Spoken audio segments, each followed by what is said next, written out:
Elon Musk has declared war on Disney.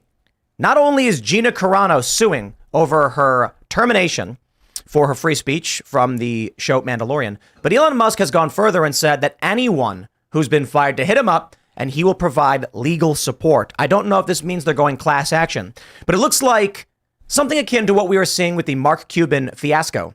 Mark Cuban, of course, is defending the far left, the DEI in the workplace, which is explicitly, overtly illegal.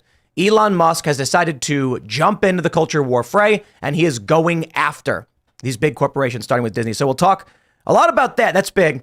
Donald Trump has called for a Bud Light boycott ceasefire. Yep. Nobody cares. They're all tweeting back at his at the post that's being shared from Truth Social saying, nope, doesn't matter what Trump says. If Bud Light does not apologize, no one is going to buy their beer. And we can talk about their weird Super Bowl commercial, I guess, which is, I think we broke the company. I have no idea what they're doing at this point. It's just really bad. And then we've got some, we got some good news. I guess Tucker Carlson's interviewing Vladimir Putin. That'll be coming out at some point. It's not out yet, but that'll be interesting. And then we've got some troubling news. Not that anyone's surprised, but several Republicans defected to join the Democrats to save Mayorkas and his insane border policies. Wow, this one's really, really incredible. As bad as it is, rest assured, the Republican Party is only pretending to have your back. They didn't win in 2020. The people didn't defeat the Democrats, and this is exactly what many of us predicted. I think it's fair that we were hopeful, but look where we are now. So we'll get into all that. Before we get started, my friends, head over to castbrew.com to get the best cup of coffee you'll ever have. Check out our Alex Stein's Primetime Grind, 2 times caffeine, but drink responsibly. We also still have our limited edition Rise with Roberto Jr. This thing has been, we did one run of it. So we haven't sold out just yet. We launched it on Halloween, and it's because the minimum order we could do was 5,000. And so I figured we'll do one run, but when this is gone, it is gone forever. So pick up your Re-Rise with Roberto Jr. Halloween Zombie Blend, we call it. And of course, we've got everyone's favorite Appalachian Nights, which apparently it's the only thing people are buying, and we're selling out of it like crazy, and they're buying it like crazy, like thousands of bags. So seriously, thank you guys so much. And of course, don't forget, March 5th at our Cast Brew location, it won't be open yet. We will be having a live show, members only. Tickets will be made available at some point soon as we're preparing this. So in 1 month, we will have a live show. It's supposed to be for Super Tuesday, but I don't know what that's going to be. I guess Nikki Haley is running or whatever. But in Martinsburg, West Virginia, if you want to come hang out live, it is not a very big place. It's going to be a small, private, members-only club at our Cast Brew building. If you want to support our work and you want to get access to those tickets, you got to be a member. So go to timcast.com, click join us, become a member. You'll also get access to our uncensored members only show coming up tonight on the front page of timcast.com. It is the not so family friendly version of the show. So if you want to hear a lot of swearing and insults, it's probably a lot funnier because we're a lot less serious. But also as a member, you can submit questions and call into the show to talk to us live on air with our guests. So go to timcast.com, support our work, but also smash that like button, subscribe to this channel, share the show with your friends. Joining us tonight to talk about this and a whole lot more is Christina Urso. Thank you so much. I'm so grateful to be here with you guys. I am Christina. I'm an independent journalist and content creator. I am currently directing and producing my first documentary on the FBI's Governor Whitmer Fednapping hoax. It's called Kidnap and Kill, an FBI Terror Plot. You can watch the trailer, support the film, and learn more about it at knkfilm.com. Right on. Thanks for hanging out. Should be fun. We got Phil Labonte. Hello, everybody. My name is Phil Labonte. I'm the lead singer of the heavy metal band All That Remains. I'm an anti-communist and counter-revolutionary. What's up, Ian? Hey, not too much, man. I worked out earlier. I feel good. Good to hear. Yeah, I did some biceps. I did some, what are those things where you like are laying your front on the bench, but you're like pulling it up like this? That is a lat pull. God, they feel so good, man. The lats. We were watching these female SEAL team yesterday training, trying to go along the zip line and getting stuck. No. And I just kept thinking about their lat strength. Like you need, in order to get those to really like wiggle your way on a zip line, you got to have strong lats. Yeah. So that was a good exercise earlier. Yeah, good stuff. This was a members only event. It's a 6-minute long video where Chile decided to send a female SWAT team to this competition, I guess. For the lulls. I don't know what they were thinking. It was rough. And you know, Luke Rutkowski posted, it's got millions of views because these women, to their credit, are dangling for like a couple of women are holding for like 3 minutes. A 3-minute hold. I'm like, it's not bad, but they're stuck dangling over water, unable to move. It's pretty brutal. But yeah, so thanks Build for hanging those out. lats, everyone. We got Serge pressing the buttons. Yo, what's up? I'm ready to start when y'all are. All right, here's the big news. Gina Carano sues Disney, Lucasfilm. Elon Musk will facilitate others joining the lawsuits. This is it's an eventful day, I gotta say. It's Tuesday, so it's news day here. What was that? Phil's got speakers blasting. My bad. Check this out. Actress Gina Carano filed a lawsuit against Lucasfilms and Disney with the aid of ex-owner Elon Musk. She said the actress announced her lawsuit in a Tuesday X post. After my 20 years of building a career from scratch, and during the regime of former Disney CEO Bob Chapek, Lucasfilm made this statement on Twitter, terminating me from The Mandalorian. Quote, Gina Carano is not currently employed by Lucasfilm, and there are no plans for her to be in the future. Nevertheless, her social media posts denigrating people based on their cultural and religious identities are abhorrent and unacceptable. Carano wrote, citing Lucasfilm's statement. Now, here's the thing. She never said those things. Gina Carano never denigrated anybody, never insulted anybody, and she points this out in a long X post where she says, I never used aggressive language. I shared thought-provoking quotes, pictures, memes, and I occasionally used my words not with aggression, but with respect and the occasional comedy to keep the mood light. She mentions that in one instance, she said, beep, bop, boop, which is in no way, here we go. She says, so what did I do? She says, I was called a transphobe for making droid noises from Star Wars. Beep, bop, boop was obviously directed to the online bullies and did not in any way denigrate transgender people. But they did fire her. She says a couple months ago, Elon Musk tweeted that if you had been fired from the platform, fired, I think she means using the platform X for exercising your right to free speech, he would like to offer these people legal representation. Quite the noble offer, but never in my wildest dreams would I have thought anyone would take on my case against Lucasfilm and Disney. Still, I did respond back. I think I qualify. And thousands of people agreed, but I didn't expect anything. To my surprise, a few months ago, I received an email from a lawyer who had been hired by X to look into my story and many others. Turns out, after sending them as much information as I could gather, these past few months, my now lawyers and X believe wholeheartedly in my case and are moving forward. I would like to express my deepest gratitude and thank you to Elon Musk and X for giving me the opportunity to bring my case to light. As for me, I would like to pick up where I left off and continue my journey of creating and participating in storytelling, which is my utmost passion and everything I worked for. It has been difficult to move forward with the lies and labels stuck on me. Backed and encouraged by the most powerful entertainment company in the world, I am grateful someone has come to my defense in such a powerful way and look forward to clearing my name. It would appear, the reporting I've seen, is that she is seeking to be recast. Let me make sure we have that. I believe that's the, perhaps not. I saw that in a Hollywood Reporter, that should she win the lawsuit, she would want to be recast on the show Mandalorian. I don't know if that is exactly what's happening here, but Elon Musk isn't stopping there. He tweeted, if you were discriminated against by Disney or its subsidiaries, ABC, ESPN, Marvel, etc., just reply to this post to receive legal support. Wow. This is going to be big. I want to just say as we get into this, because we can read this post he put up from Disney. It's good for business. There are a lot of people who are scared to use Twitter, X. We'll stop dead naming the platform. We're almost there. They're scared because they're going to get fired. This is Elon Musk's, one of his smartest business moves. It's not even about the culture war. I mean, I'm sure it is, honestly. But I'm sure at the company, there are some business-minded individuals who asked Elon, why sue for people getting fired from the platform? And Elon said, look, how many people would be on the platform verified with their profile picture, paying $8 a month if they were confident they would not be fired for speaking up? A lot of people who use the platform won't sign up out of fear. It will connect to them. And then when they express their opinions, they will lose their lives. We defend them when they get fired and they'll feel more comfortable. We'll get more users. We'll get more paying subscribers. Not to mention, Elon Musk probably said, think of the ideological press. When we announce we're doing this, every person who opposes this anti-free speech is going to sign up to support us because they know that money is helping to fund pushing back against cancel culture. I mean, maybe. I think that I'm starting to think that he's got a chip on his shoulder now. I mean, he is in a position where he's got the federal government, starting to really look at him, and he's getting pressure from the administration. And when the president is, making remarks about you, saying things like, we're going to look into you, that's a pretty intimidating kind of thing. So I think that there's probably a lot of personal impulse there, but I mean, maybe he is. I don't know. I'm for it. What do you guys think? Yeah, Of course, I'm for it. The main thing I think is that if she wants to get her job back and get recast, that would be a very hostile work environment for her. Even if they are forced to do it legally, I don't know why she would want that. Well, that's what recast means. Someone else, right? Well, no, I don't know if it's true. He said Hollywood Reporter Tim said that she wanted to get her old role back, be recast in the role. Yeah, I want to make sure. I'm trying to fact check that because I had seen that.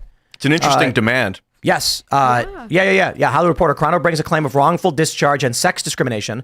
She seeks a court order that would force Lucasfilm to recast her and at least $75,000 plus punitive damages. Interesting. Yeah. It's interesting. Maybe it wouldn't be a hostile work environment. Look, yeah, I don't know. I mean, she might be friends with all those guys. And like it was the producer that she didn't even know that fired her, that no one even knew or something like that. Oh, right. Somebody made a phone call and then they came to her and they're probably like, Gina, we're sorry. I mean, they're telling us you're out. And she was probably like, what the? Man, that's probably crazy. And the crazy thing about it is she's pointed out, she did not, when we read this, she didn't say the things they claimed she said. The big egregious violation was when she posted, it was like an image from the Holocaust. And it said, do not be tricked into condemning your neighbors. And they were like, she's comparing Republicans to Jews in the Holocaust, which she was not. She was literally making a broad statement of the government will trick you into being enemies with fellow people. Yep. And that's like a common Occupy leftist trope. Yep. Where the government corporations want to pit the people against each other. Yeah, I mean, not to get into the metaphysical too deeply or whatever, but this kind of points to the argument that the word has power, that just having the ability to articulate things can make things manifest in reality. What they did was they said, look, she said all these anti-Semitic things, and even though the content was not anti-Semitic, the point of it was not anti-Semitic, and there's no evidence that it was, just people saying, look, this connection to the Holocaust means that she's insensitive, means that she's anti-Semitic, and it got enough people concerned enough where the higher ups at Disney said, okay, you've got to go. Or they just, and because all the estimation is this worth us defending? Is it worth us fighting for? I want to just stress this point that there are journalists out there. I'll see a news headline and it'll say something like, Donald Trump, orders drone strike, blah, blah, blah. And I'll be like, wow, that's big. And then I will click the story. And in the first paragraph, it will start with, it was a dark and stormy night. Oh, God. A midsummer Tuesday. Scroll down to the end of that paragraph. Yep. And I'm like, the next one. It's usually by the end of the third paragraph. They tell you what it's about. Exactly. And we've all experienced this. And I bring this up because I give you the lawsuit. Introduction. A short time ago, in a galaxy not so far away, done. I skipped to the end of the paragraph immediately and see if it's topical. Come on. Or it was just descriptive. Defendants made it clear that only one orthodoxy in thought, speech, and action was acceptable in their empire, and that those who dared to question or failed to fully... No, you lost me. I have cancer now. I now oppose Elon Musk. I am going full Democrat. I'm a leftist now because of that. I wonder if he let Grok write this thing. I have cancer now. Sounds like it. And it's probably terminal. If I make I can't believe they did that in the oh man. That sounds like Grok wrote it. That's funny. I wonder if he used Grok to write that. I gotta be honest, like if I was a judge and I would be really pissed off. I would be so pissed don't waste my time. I would be too. Right? No flowery words. Give me the nuts. Are they expecting that the judge is going to be like a Star Wars nerd or something? Oh, that was very clever. It is not clever at all. So what else we got? Cancer. Terminal.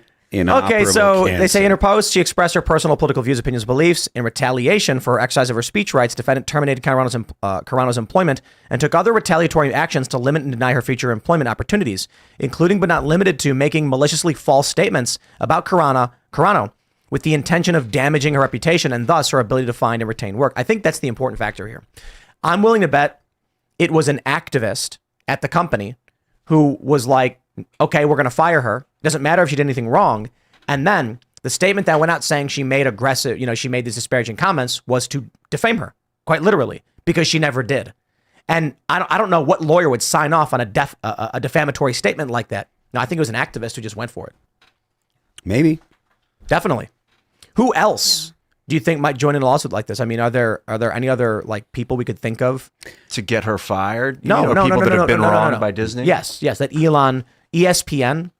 Well, I mean, theoretically, I mean, I don't know what anyone that might have been on that the series that she was supposed to be in. They were going to make Cara Dune Pedro series. Pascal. Anybody that was supposed to be in the series, they might be able to be like, hey, I was supposed to be a grip on that series, or I was supposed to be this on that series, or they might be able to make a monetary claim. This is just, hypothetical. But otherwise, I don't know. Yeah, I don't know. I suppose you could argue that, these secondary jobs that were cut because she was removed from the show or something. I don't know. Yeah, I don't know that how it'll work out as a class action. Well, let's take a look at this tweet. We have this tweet from Elon, and he says, an anonymous source just sent me this from Disney. It is mandatory institutionalized racism and sexism. It is. Disney general entertainment content inclusion standards. Ladies and gentlemen, we got a leak from inside the house showing how Disney is racist. I'd like to give a shout out to Mark Cuban. This guy, his response to being exposed as a racist was to claim that he's being attacked by people who are anti-Semitic on X. And I'm just like, that's kind of, Mark, I got to be honest, that's kind of the Kevin Spacey argument. Like Kevin Spacey gets accused of rape and then he's like, I'm gay. And it's like, yes, well, that may be, but you were accused of rape. So right this way to jail, sir, and then we'll have a trial. And then I guess the witnesses, like several of the witnesses or something happened and, we went, what's like witnesses or victims died or something like that. Oh, yeah. But Kevin I think Spacey? I think he was acquitted, wasn't he? I think so. Is that all of his accusers passed away, I believe. I don't think that's All of true. them? Or maybe one that didn't. There were a couple, I think, that but I think he was acquitted. And so if he was like, that it is what it is. Like, if that's what the courts find, I don't know what else I can say. Doesn't mean I completely agree with it, but I'm not going to attack a guy who went through the system in that way. That being said, back to Mark Cuban, who quite literally fights tooth and nail to be like, I want to hire based on race. And he's screaming it. And then people are like, dude, that's racist. And he's like, you hate Jews. It's like, okay, dude. I mean, it's not literally what he did. He just immediately started highlighting all the tweets that were anti-Semitic instead of addressing the arguments that were against him. The anti-Semitic screech is like the most annoying one right now for me. I've had friends that are like, Ian, be careful talking about Israel because people will think you're anti-Semitic. I'm like, yeah, right. Okay. I'm still going to talk about Israel because I've been talking a lot about how it got created. I don't want to derail into this. We are not derailing into that. So Yeah. back to Disney. But we have this post from Elon Musk. Standard A on-screen representation. At least 3 of the following 5 areas need to be met to fulfill Standard A. Characters. 50% or more of regular and recurring written characters from underrepresented groups. Well, in Hollywood, that would mean white people, I think, right? White men. 50% or more of regular recurring actors come from underrepresented groups. Secondary characters. Meaningful inclusion, blah, blah, blah. You get it. Series premise. Integration of underrepresented groups in overall themes and narratives. Episodic storytelling. Ongoing meaningful integration of underrepresented groups and episodic themes. Blah, blah, blah. Standard B. Creative leadership. Are they doing this? Every single one of these say underrepresented groups. Every single one. Every single one of these. Underrepresented. Okay. Did they say underrepresented or is it historically underrepresented? Critical context, here we go. When evaluating whether a group, this is going to be fun, is underrepresented. It says, anyone involved in hiring decisions is prohibited from asking candidates and talent about their actual or perceived race, religion, color, orientation, sex orientation, I believe it says, gender identity, military or veteran status, age, disability, or any other legally protected categories. Well, okay, hold on. If you are a casting director who needs to find an underrepresented group, but you can't ask about any of those things, then I think there are only a few underrepresented groups you can actually cast, and they're going to be atypical. For instance, let's see. You want an underrepresented group in your movie, but you can't ask about any of those things. But you can't ask if they're a furry. And they're certainly underrepresented, right? And what other groups are underrepresented? Race car drivers, okay? Yeah. I mean, I don't see big political action committees supporting, race car drivers. Bull riders. Bull riders. Right? Yeah, I was going. So that's the way we can go. I do think it's funny to say military or veteran status. Yeah. Like that. and they're like, it is funny how they're saying you have to include these things, but you can't ask about it. Yeah. Ronan McDaniel's out at the RNC. We'll get into that one for sure. Yeah, look. Wow. There is clearly the desire to have more racial awareness, which makes people more racist. The reason that people had a problem with CRT, with critical race theory, that this is kind of like gone away as a topic or as a hot topic recently because, topics move along. But the thing that CRT does is it produces people that have a critical racial consciousness. They see race before anything else. So the results of CRT is stuff like the DIE stuff, the diversity, inclusion, and equity stuff. The results are you look at race first, and that all the studies that have ever been done about this, it just makes people more racist. It makes people want to divide more. It makes people see separate things. It makes people look at people as the other. It is a terrible, terrible way to look at people. It is illiberal. And it is against everything that our country is founded on, which is the idea that individual people are all created equally and they are to be treated equally under the law. All of this stuff flies in the face of that. DEI and all of this stuff is not the continuation of the civil rights movement. It is totally antithetical to anything liberal. Well, that's the argument from a lot of people, and I agree, is that the Civil Rights Act created the pathway for all of this. That's an argument that could be made because technically you shouldn't have any of the stuff that applies to the private sector in the Civil Rights Act, you can't discriminate based on race or anything. Technically, that stuff shouldn't apply to the private sector. If you want to make those kind of arguments in the public sector, in the government and stuff like that, you can make an argument. But technically, as long as you have the freedom to associate, you should be able to say, I don't want to be around those people. But once the government starts getting involved in that, then that's setting the precedent that the government has the right to get involved in that. I wonder what the statute of limitations is on this, because I don't know if it matters considering the company I worked for doesn't exist anymore, but it was an ABC News joint venture, Fusion, and they discriminated against me based on my race. That was they had a thing called the Black and Brown Forum, where What? yeah, it's something that I think they still do it, and they interviewed like Hillary Clinton and Bernie Sanders, and I was one of their like star talent reporters, and when they had the event, I wasn't made aware. I knew it was going on and I didn't hear anything. And I was like, I'm just going to do my thing. Like, I'm not somebody who really complains. When the event happened, they brought in like 3 of the top talent they had for the company, Fusion. And then they cast a black guy who was from New York, who was like a comedian and well-known. And I'm like, look, I don't care. Like, you can do whatever you want. It's your company. I literally don't care. I'm doing my thing. I'm getting paid.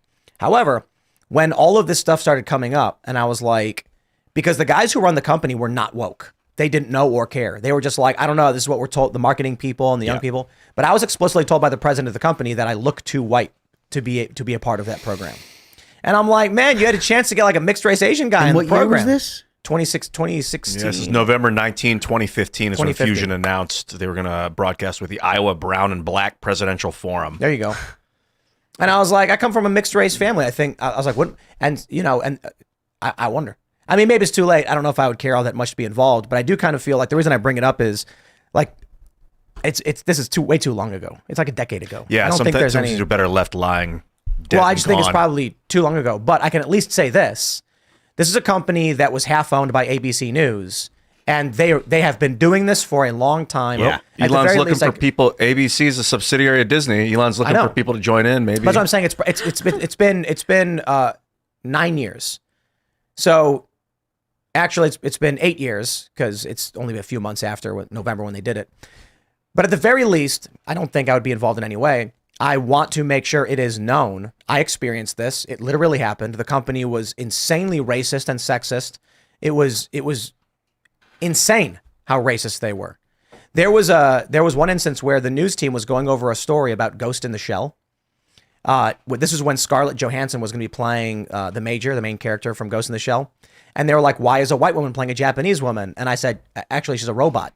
And actually, it's transhumanist. A core concept of Ghost in the Shell is being able to transfer to different bodies, different sexes, different races. And they're like, nah, they're just racist. So we're going to call it racist instead.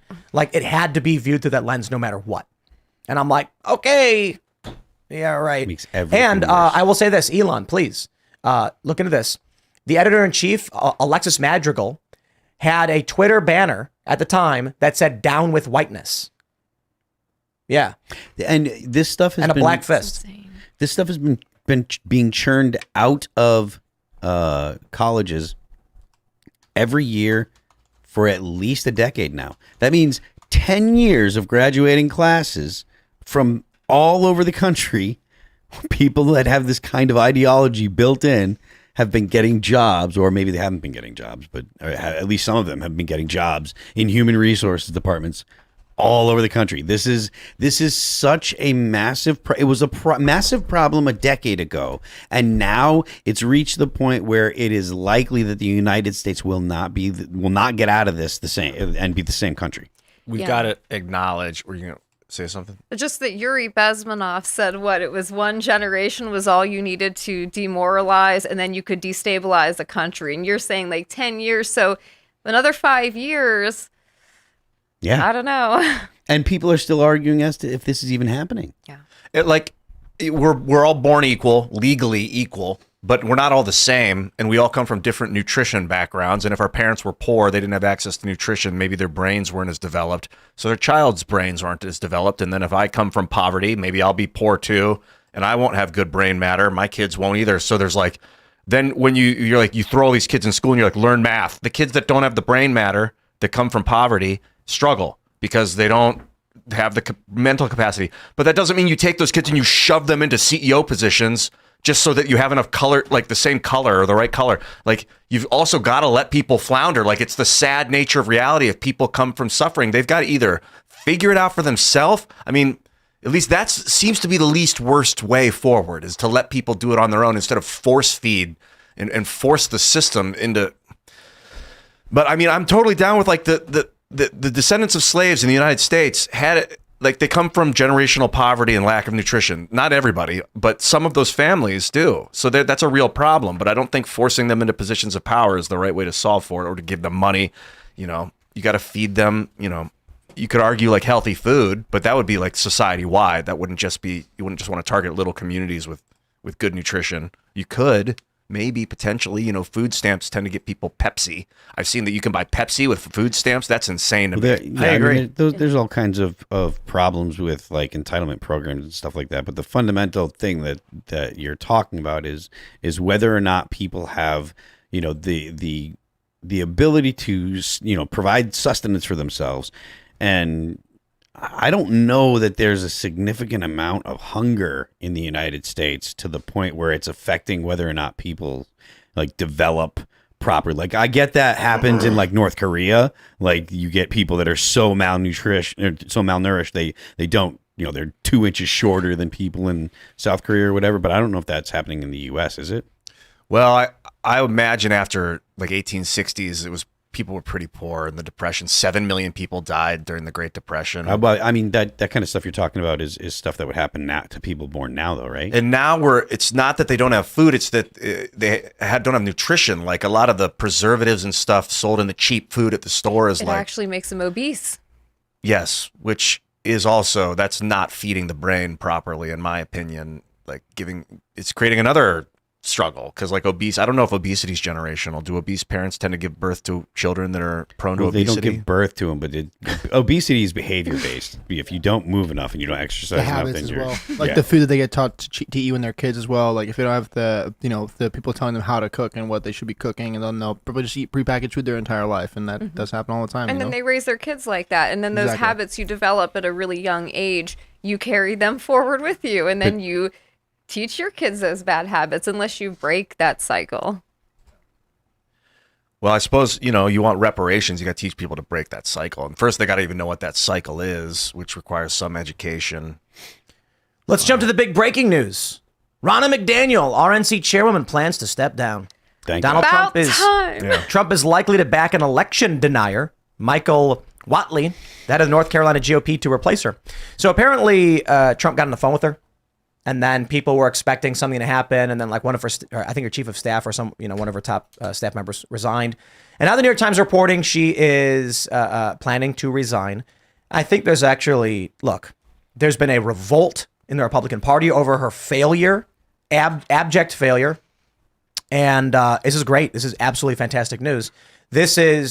We are excising the old guard, establishment neocon types, and uniparty garbage from the RNC. Did you guys know that I believe someone searched this?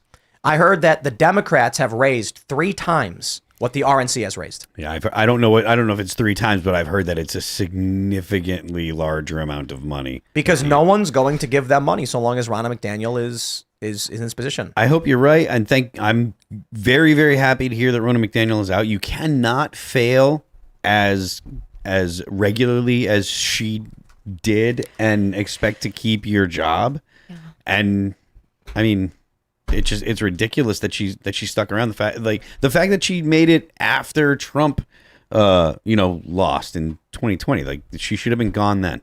Yeah. Because in my opinion, the reason that Trump lost was because of the RNC not being prepared with actual on the ground stuff to compete with the Democrats the way they were clearly, ballot harvesting and stuff. And I don't care that people are going to sit there and make excuses for the Republicans. I don't care about the excuses. I don't care why you lost. You lost. You get fired for that. Get out of here. RNC reported its worst fundraising year since 2013. Wow. She's a joke. Oh my God. They raised $87 million, and they started 2024 with just over $8 million in cash. Now hold on. Look up Turning Point USA. Can we look up their numbers? Let me do a quick search. Yeah, how much money has she mismanaged though and squandered? Like, how much money did she start out with? It was millions of dollars that she had that she did nothing with, that she completely squandered. How much has the RNC raised? Do we know? The RNC? Or are you looking for Turning Point? How much has Turning Point raised? RNC. So we can compare. $87 million. $87 million. So that's a lot more that that's in 2023. a lot more than I think TPUSA raises. Okay. But the interesting thing is, when you look at when we were at Turning Point AmFest, a lot of people were saying like this is basically replacing the RNC. I mean, I don't. Yeah, that's a good point. That's the vibe I got while I was there. It just felt like if there's going to be what you would call a Republican National Convention, that's what Turning Point feels like. And DeSantis didn't go. That was crazy. I don't know. That was real. I like him as governor. I mean, now that he's not running anymore, he's like a badass again. Yeah, it's kind of crazy. But he's got no charisma. I'm sorry. No, but I mean, like, now that he's not running for president, all of a sudden he's just like, when he said deport Ilhan Omar, I was like, whoa, what?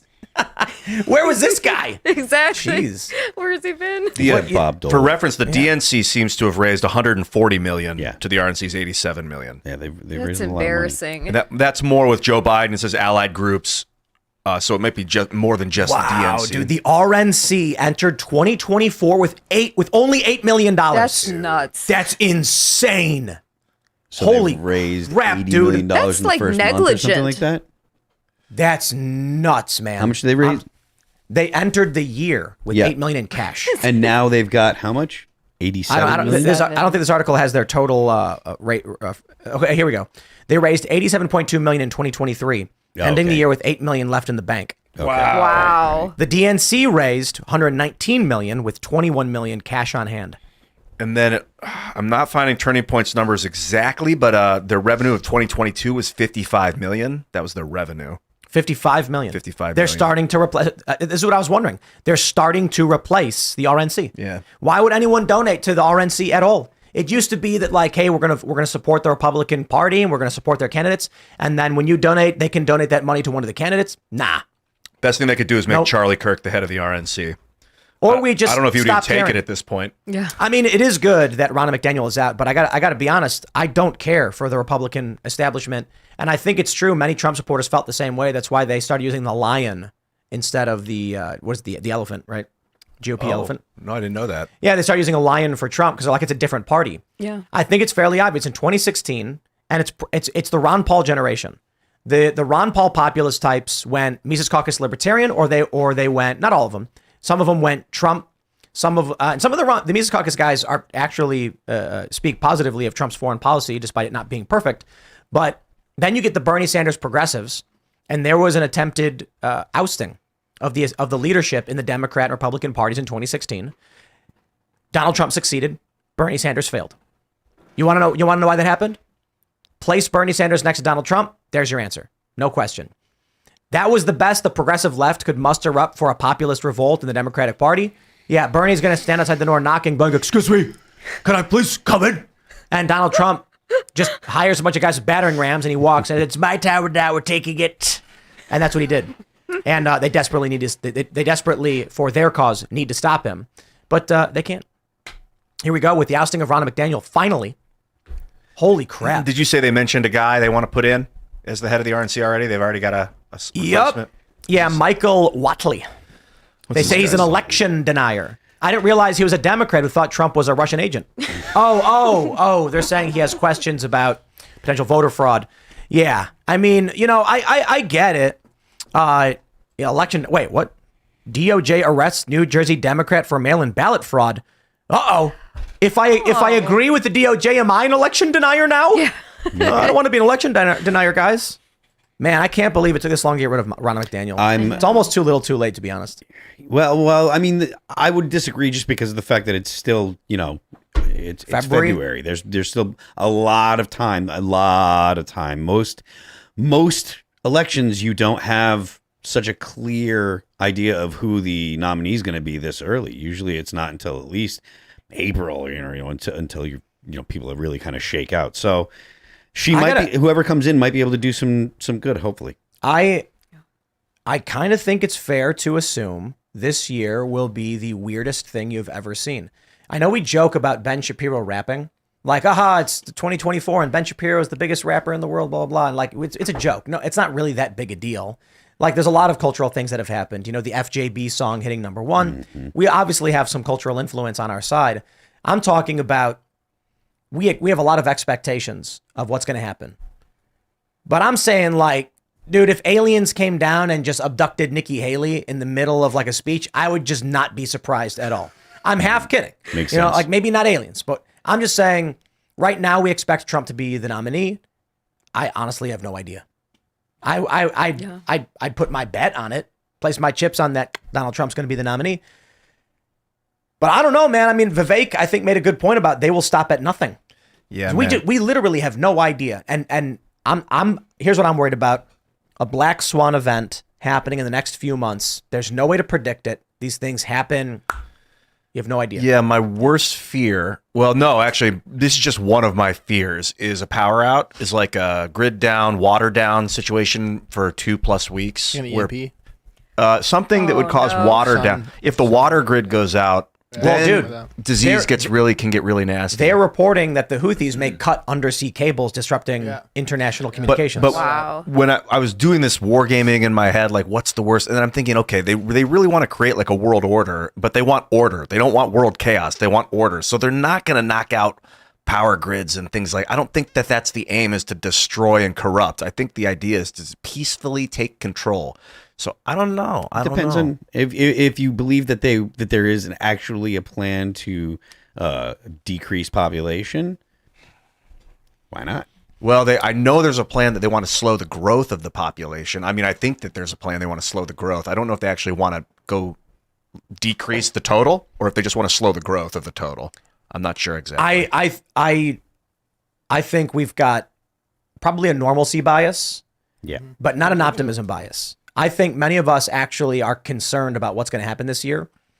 But, I've been thinking about this every day. I wake up. I got routine. You know what I mean? Mm-hmm. We come in. I sit down. I got my little spindrift right here. And we got our biltong. And we do the show every day. And I wake up in the morning and I read the news every day. And part of me is thinking, like, I kind of feel like it is reasonable to expect that at some point this year, something will happen that will completely disrupt our ability to have some kind of routine. We saw that with COVID. That shattered everything. Yep. It is 2024. It is 4 years on. They do not want Trump to win by any means necessary. So I kind of just feel like black swan event. I don't know what it's going to be. Yeah. I don't know, man. I don't know either. There's a significant part of me that doesn't believe that Donald Trump will be, the president in 2025, no matter what happens. Of the Neo-Confederacy, he will be. Right. But of the Union, it's another question. I mean, I don't even want to talk about that. But like, I just don't think that I don't think that the establishment will allow it. I think that they're going to come up with some kind of excuse, whether it be something that actually happens on election day or not. We already saw that they said he has no immunity. Yep. Yeah. So I'm game, man. Let's arrest Barack Obama. Stat. That's something. I think it was Daryl Issa. I retweeted something today, just a little while ago. I think it was Daryl Issa that was making allusions to that exact thing. That if the case is that Donald Trump does not have immunity, then Barack Obama doesn't either, and of course. And so all we need is some Republican in I don't know, law enforcement anywhere with some balls to initiate the criminal proceedings against Barack Obama for the extrajudicial assassination of Anwar al-Awlaki and his son Abdurrahman al-Awlaki. Yep. But Republicans are cowards. Oh man, I mean that's not fair, dude. Weak cowards. That's still not fair. It is not fair to call Republicans because you're insulting weak cowards. The Republicans are worse than that. They are like gimps on leashes for the Democrats. And don't take my word for it. We have this story from the Post-Millennial. House fails to impeach DHS Secretary Alejandro Mayorkas. 4 Republicans defected to join the Democrats in supporting what everyone in the country is now calling an invasion. You see, Al Sharpton called it an invasion? Yep. Yes, even Democrats are saying this. Marjorie Taylor Greene said, it's not over. There was a motion to recommit. They could bring up articles next week. Laura Loomer tweets, the House GOP just failed to impeach DHS Secretary Alejandro Mayorkas. Even when they have the majority, Republicans always fail to deliver. These are the Republican traitors who voted no. They should all be removed from Congress. They are essentially Democrats. Ken Buck doesn't give a damn because he's retiring. Selfish POS. Tom McClintock of California, Ken Buck of Colorado, Mike Gallagher of Wisconsin, and Blake Moore of Utah. All those guys like to get kicked in the nuts. I want to stress this right now to each and every one of you.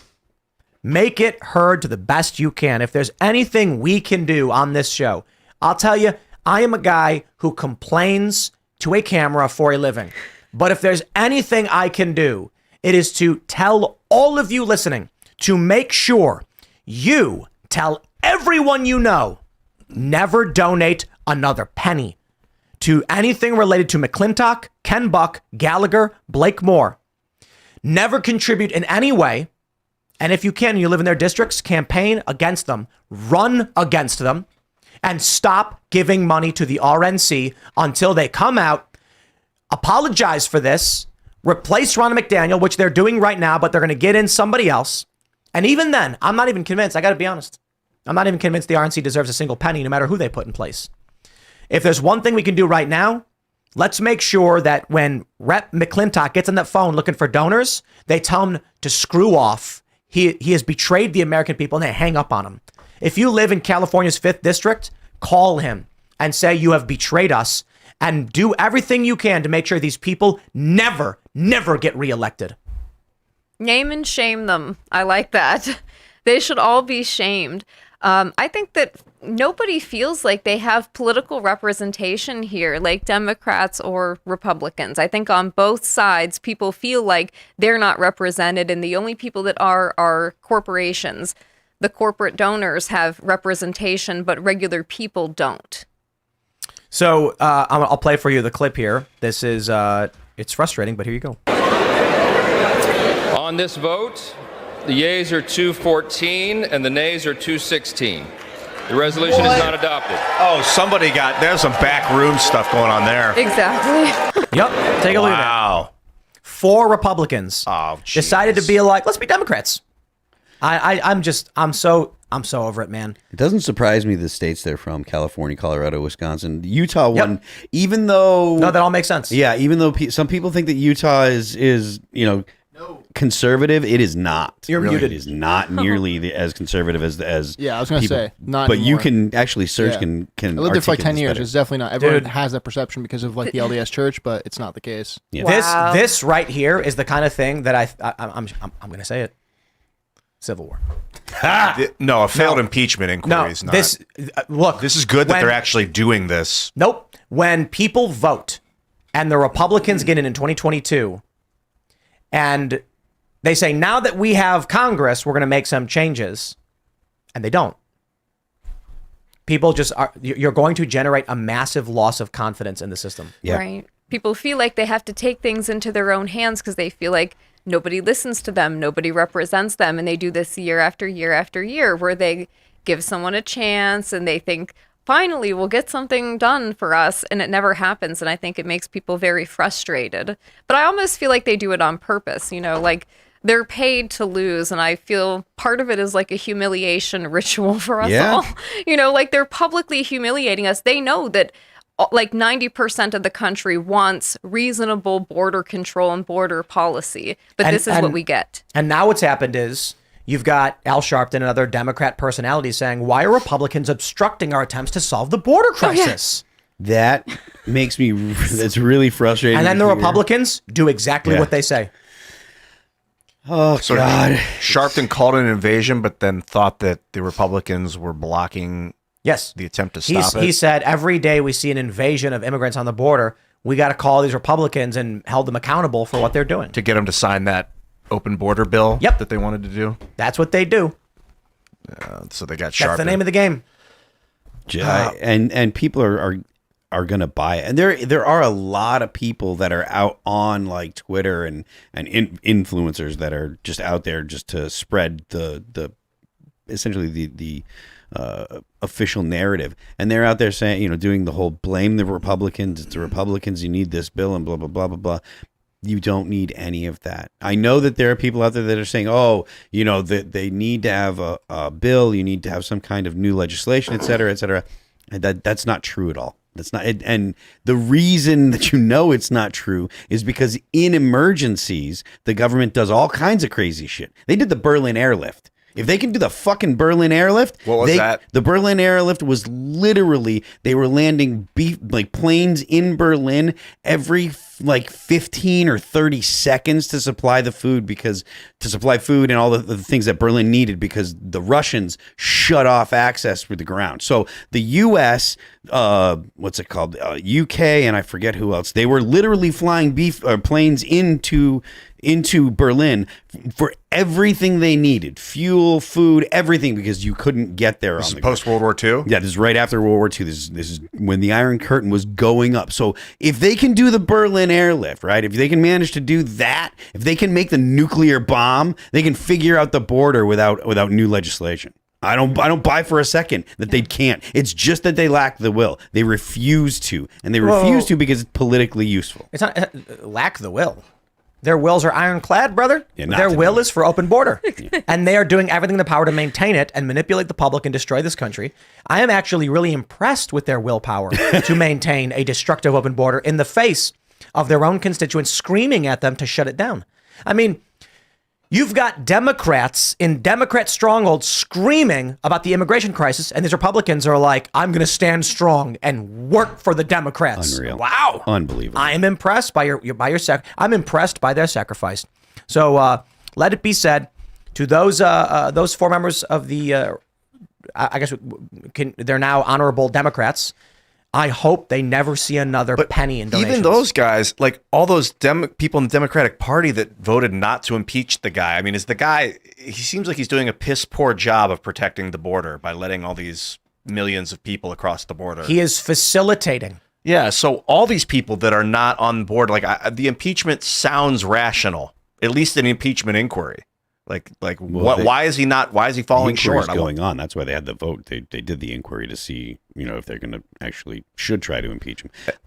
Oh yeah, Corey Mills was talking about doing this the last time he was on the show, and I thought, I mean, it's worst case scenario. He with an impeachment is they find him not guilty. And Look, if you get an impeachment though, then that's assigning blame.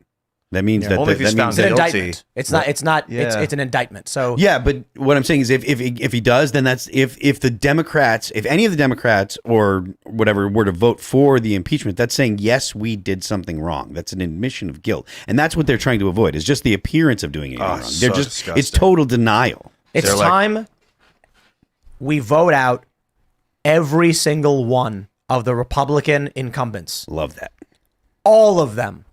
I will take a ham sandwich at this point just to punish these people for being as bad as they are. Now, maybe, I think it's fair if we assess those who are good, because Matt Gaetz definitely should stay.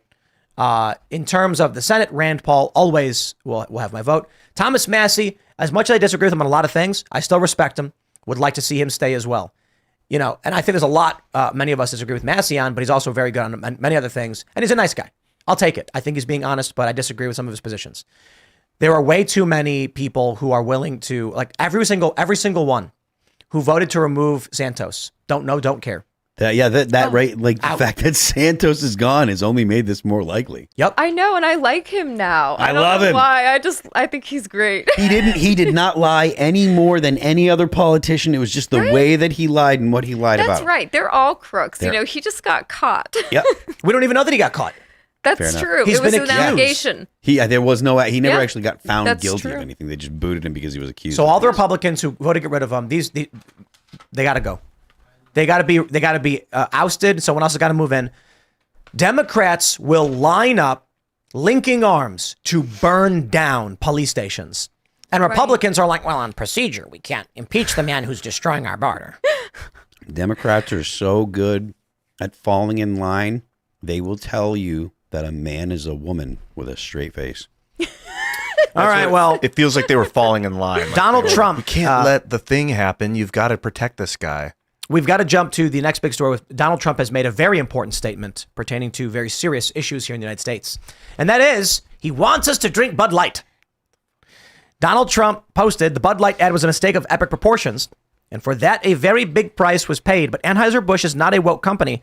But I can give you plenty that are. And building a list and might just release it for the world to see. Why not?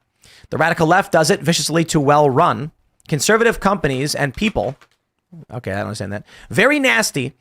But it's the way they play the game. On the other hand, Anheuser-Busch spends $700 million a year with our great farmers, employ 65,000 Americans, of which 1,500 are veterans, and is a founding corporate partner of Folds of Honor, which provides scholarships for families of fallen servicemen and women. They've raised over $30 million and given 44,000 scholarships. Anheuser-Busch is a great American brand that perhaps deserves a second chance. What do you think? Perhaps instead, we should be going after those companies that are looking to destroy America. Well, I will pause there, good sir Donald Trump, as much as I'm looking forward to voting for you. You are a far from perfect candidate. Anheuser-Busch is not an American company. Thank you and have a nice day. It's a Belgian company. It's owned by InBev. Right. And AB it's not an InBev. American company. And I can respect his view. And I think the reason he's doing it is Anheuser-Busch probably does give a lot of money. And so a lot of politicians are like, we need the money coming from Anheuser-Busch. And now Donald Trump has come out and said, it is time to end the boycott. It's time What to give say you? in to the global fascism. What say you, panel? All in favor of ending the Bud Light boycott, so saith Donald Trump? I don't even Ew. care because I don't drink beer. Yeah.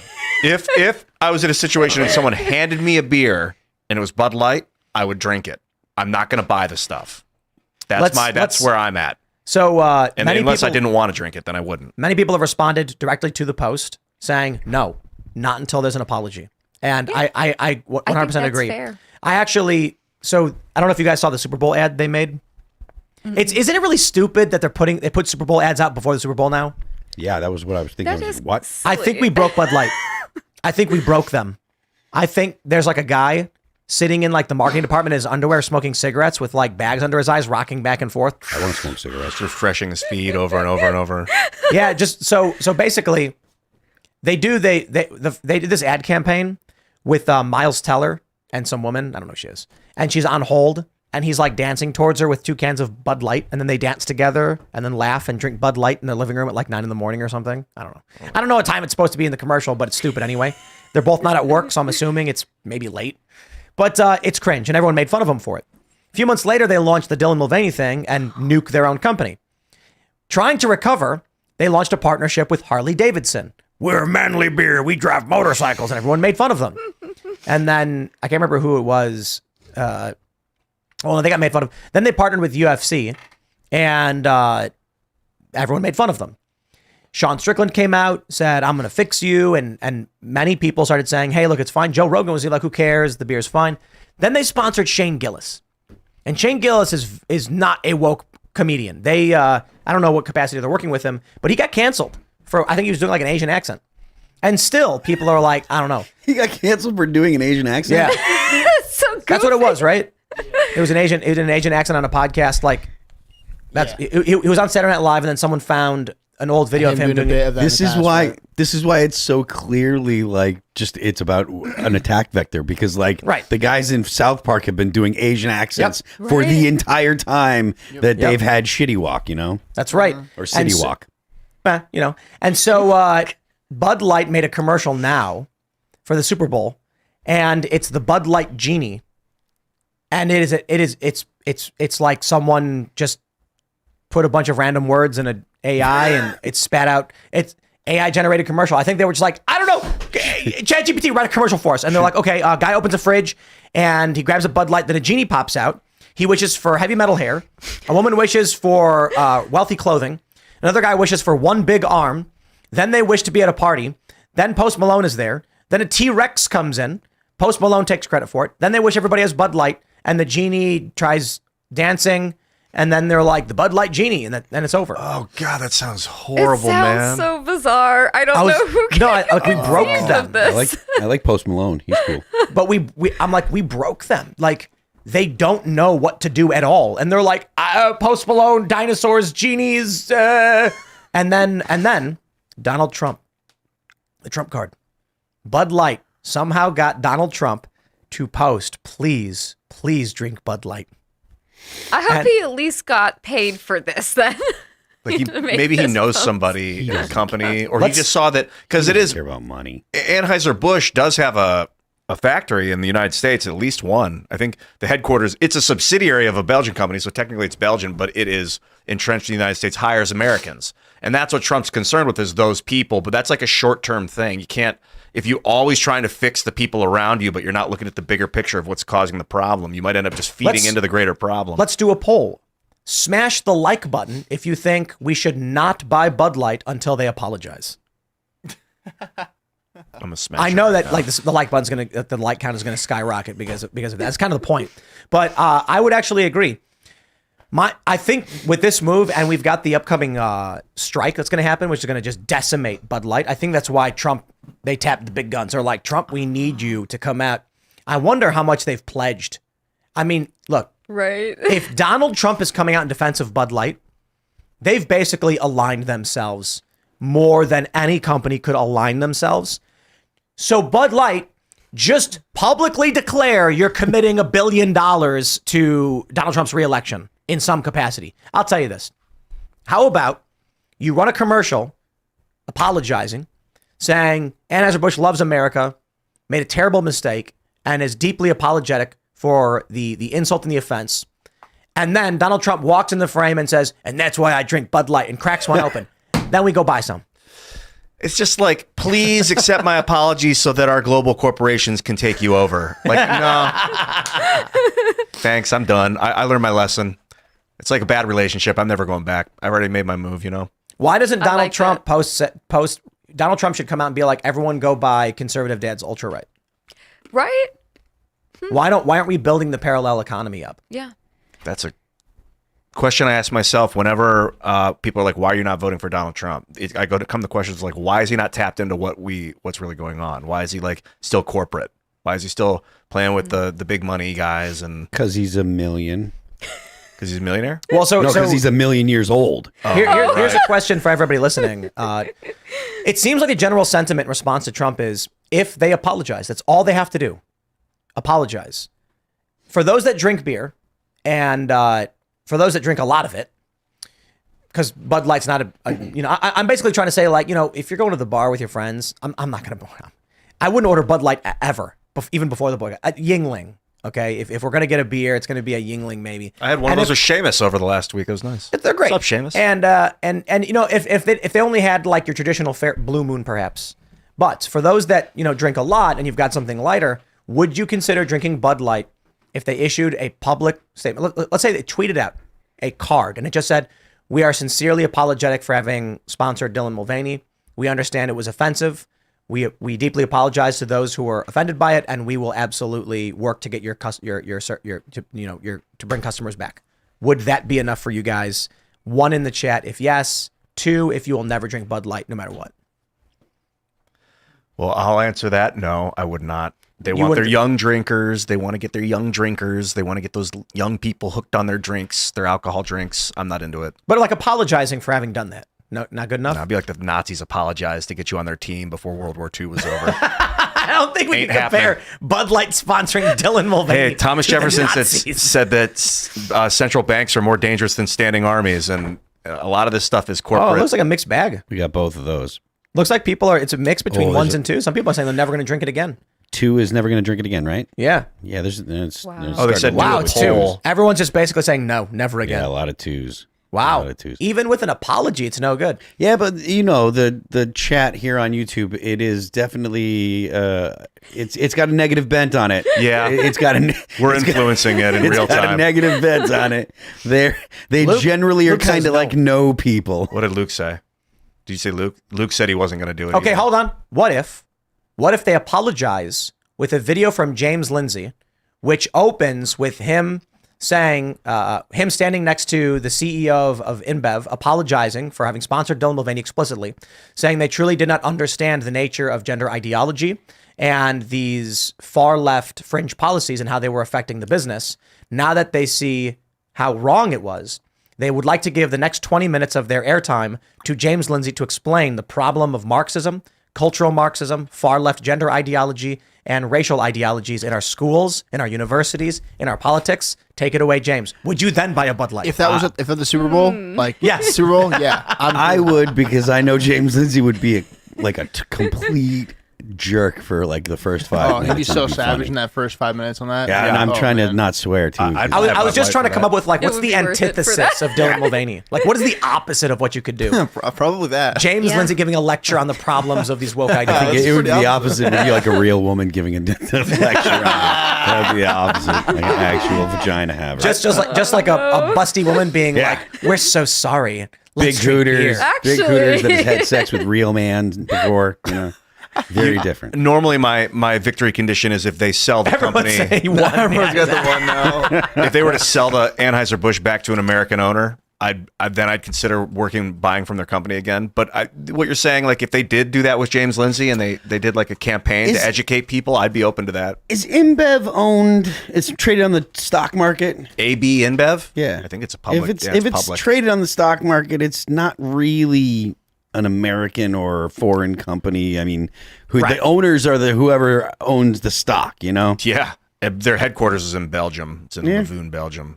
But they sell things all over the world. They stop being like nowadays. It is really true that there are transnational companies that actually transcend nation and Like Japanese nations. car producers are a huge example Yeah. of that. Like Toyota, et cetera. All those companies, most of them are made Happy in the US Technical too. Tuesday for those who celebrate.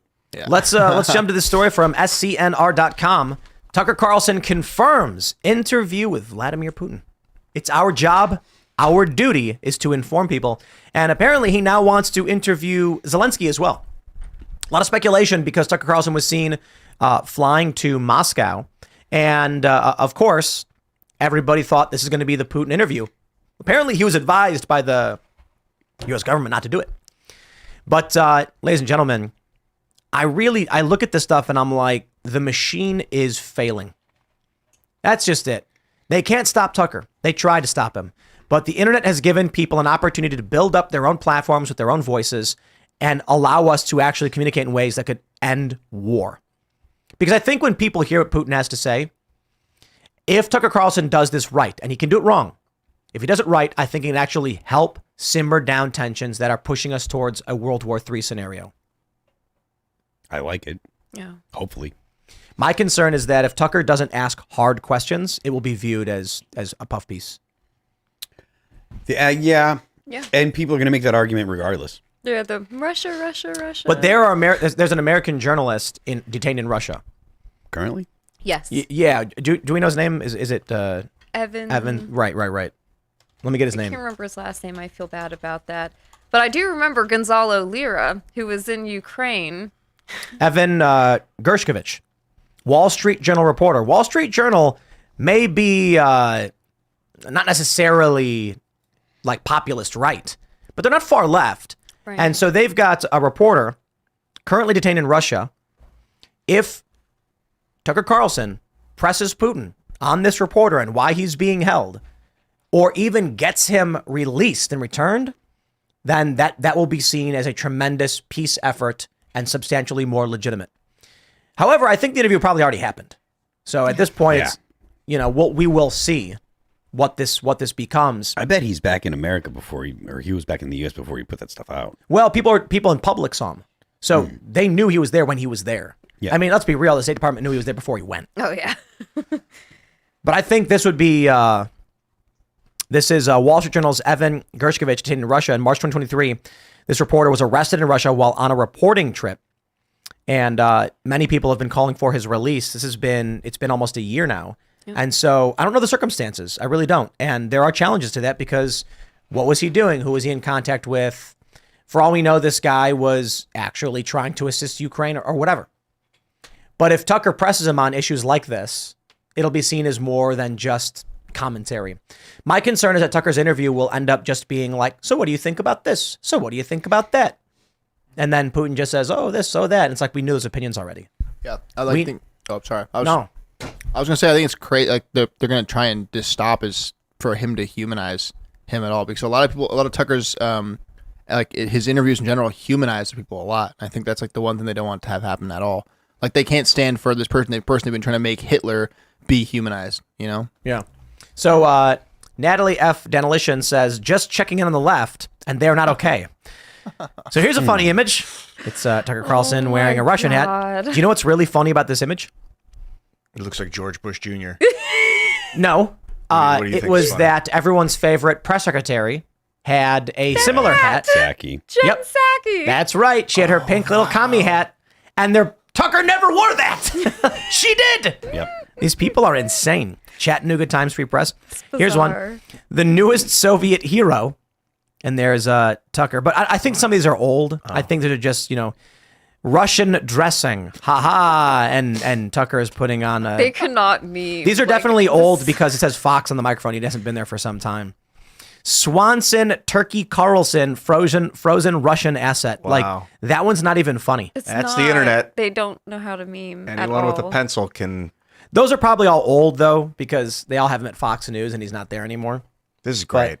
I've been wanting to interview Putin for a long time. I wanted to go there with Lex Friedman a long time ago. I was like, I just had a vision. Like I was laying in bed, like I have to do this. It has to happen because it's similar. Like I think that the message of why there's war has been obfuscated. Why I don't know. How is his English?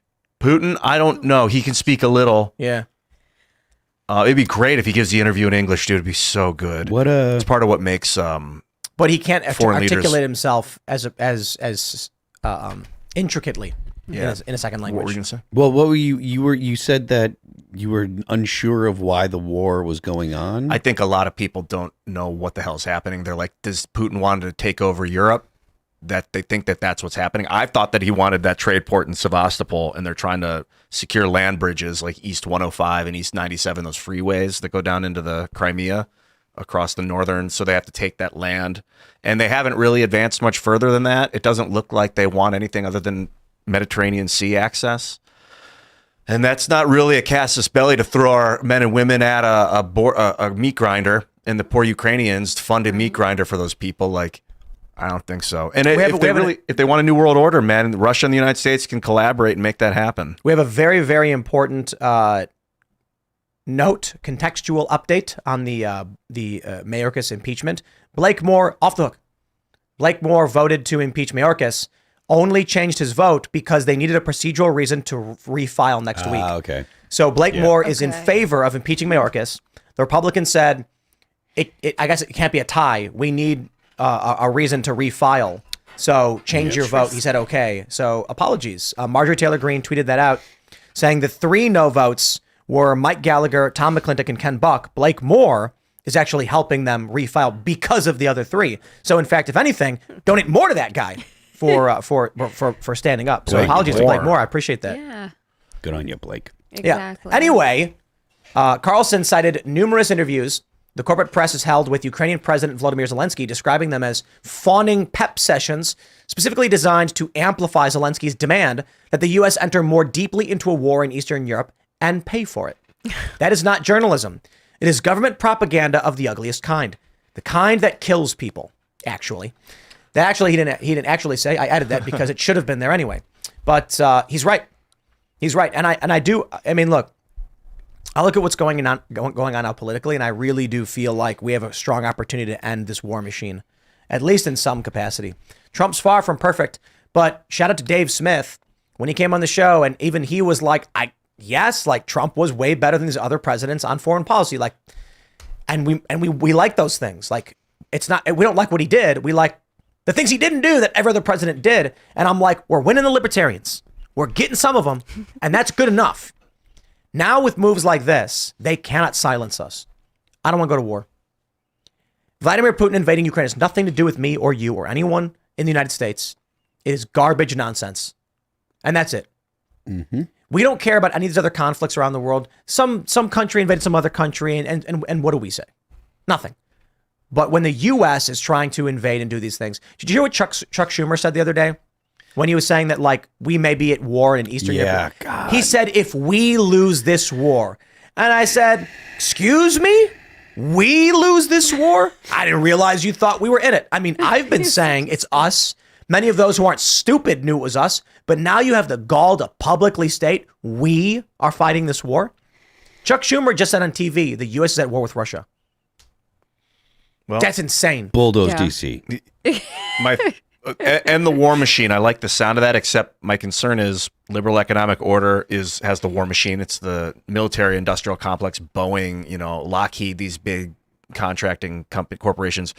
If it transitions to a new world order that's like more of a corporate governance, are they going to own the war machine then? Is it going to be corporations that own Lockheed and Boeing? And instead of them being subservient to the American government. They're already owned by corporations. Yeah, they're fascistly tied in with the U.S. government. But are they going to like disperse the span with the U.S. government and then go to some corporate fascist collusion, and then it'll be like governed from Switzerland, and we'll just become global serfs to this corporate monster? I'm not sure what you're talking about. The new world order. They want to corporatize governance. I understand that, but I'm not understanding the actual structure you're talking about or trying to My describe. concern is that right now the American government is sort of in control of the war machine, or the war machine's in control of the American government, but they have a collusive state of being, and we're benefiting from that as Americans in a way, in a big, big, big way.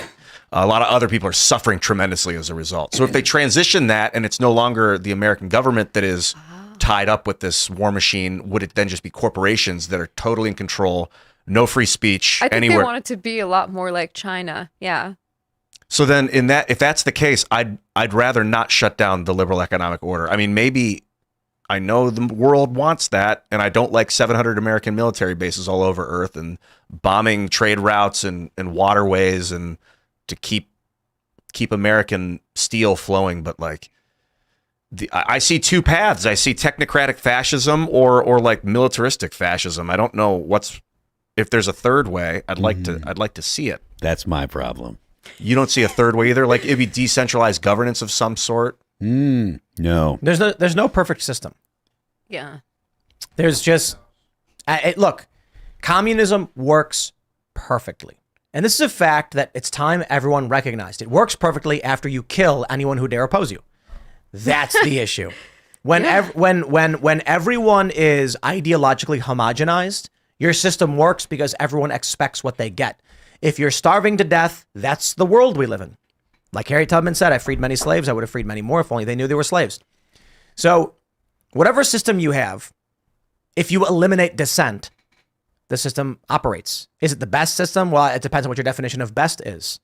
So if you look at parliamentary governance, democratic, constitutional republics or whatever, I think what we have in the United States is the best we can come up with, but you will still get power coalescing, which leads to corruption that needs to be accounted for and held accountable. But so long as everyone agrees ideologically, governance it doesn't matter. If everyone on the planet was as religious as Seamus Coughlin, you'd have world peace. You would have no conflict, no crisis. There would be no war because they would all be ideologically homogenized. It's not because Seamus is the nicest person in the world or because his religion is correct. He may argue that, but it's because they all completely agree on their moral structures and foundations as to what they should or should not do, which means no one would steal. No one would murder. If someone did, they would all agree like that was a mistake. Even the person who did it would be like, I can't believe I did it. You're right. I was wrong. The problem is when people disagree on what they should be allowed to do. And we're trying to find that balance. You had resource distribution. Right. But if everyone was ideologically homogenized, resource distribution would not be an issue. They would all completely agree. Someone would say, well, we need food in this city. Unfortunately, the only food available is by those people and they've grown it themselves and they're going to keep it. Right. Understood. It's theirs. That's it. The issue is there are people who believe I should be allowed to steal from you because I'm more important than you. And then there's a guy who says, I grew this food. It's mine. You can't take it from me. I will defend it by force because I don't want to die. Yeah, there's the people of like kindness and compassion are the basis of reality. And then there's the people that are like might makes right. And those are the people that tend to run very things. Envious. Now, to be fair, what I'm saying only works with a moral foundation. If there are people with no morals, they could all completely agree it's my right to take it. And you get nothing but chaos, war, famine, murder. I'm talking about, I think it's fair to say like Christianity, if people followed those tenets the way like, and again, shout out to Seamus Coughlin, the way he does, faithfully executing these beliefs and these good morals, then there'd be world peace. At least for a time, until people start to develop counter morals and then fight. Sure. It's entirely possible that, you know what? I'm going to say this. It is completely factual. For a time is the correct response. The United States was a Christian nation. It had some bad things in it, worked towards improving, was very tolerant of evil, let the Marxists come into their institutions, and now Christianity is being purged. Yeah, that's true. What do you guys think is like the best or like the least? What's the off-ramp, Phil? What's the best path forward? Because if we don't want the liberal economic order anymore. Why? Because it's the military bases all over Earth are suppressing and annihilating our neighbors and causing massive hatred and blowback towards American citizens. I reject the idea that the liberal economic order needs military bases all over the world. I think that the military bases all over the world are mostly there to deter the expansion of nuclear weapons. And I think that whether or not you think that's the right thing to do or not, that's what I believe the military bases are all over the world for. It was the U.S. saying, look, we'll put a military base in your country. That way, if anyone invades your country, they risk harming the United States, and we have nuclear weapons. So that means you don't need nuclear weapons. That's the whole post-World War II world order is that order. There was the Warsaw Pact, which were the Russians, and then there was the United States and NATO. Yeah. And the US was like, look, we don't want to have every country in NATO to have their own nuclear arsenal, so we will put nuclear weapons in these countries that are likely to be overrun in Europe should the Russians decide that should the Warsaw Pact decide that they're going to run tanks over Poland. And it prevented World War III. Massive stability, relative stability on Earth of nations. I mean, what's that? Prevented? It seems to have prevented World War III as we know total war. Prevented a nuclear exchange when the Soviet Union existed. Maybe it's better that we don't create a new world order, that we just keep the liberal economic order and tell people, get used to the American military bases. But if there's a Russian military base in Florida, I'd be pretty nervous. But we literally just said that the military bases don't have anything to do with the liberal economic order. I don't know about that. The military bases have to do with the fact that we don't want nuclear proliferation. But it's also like, and buy our oil in U.S. dollars, by the way, if you want this deal as well.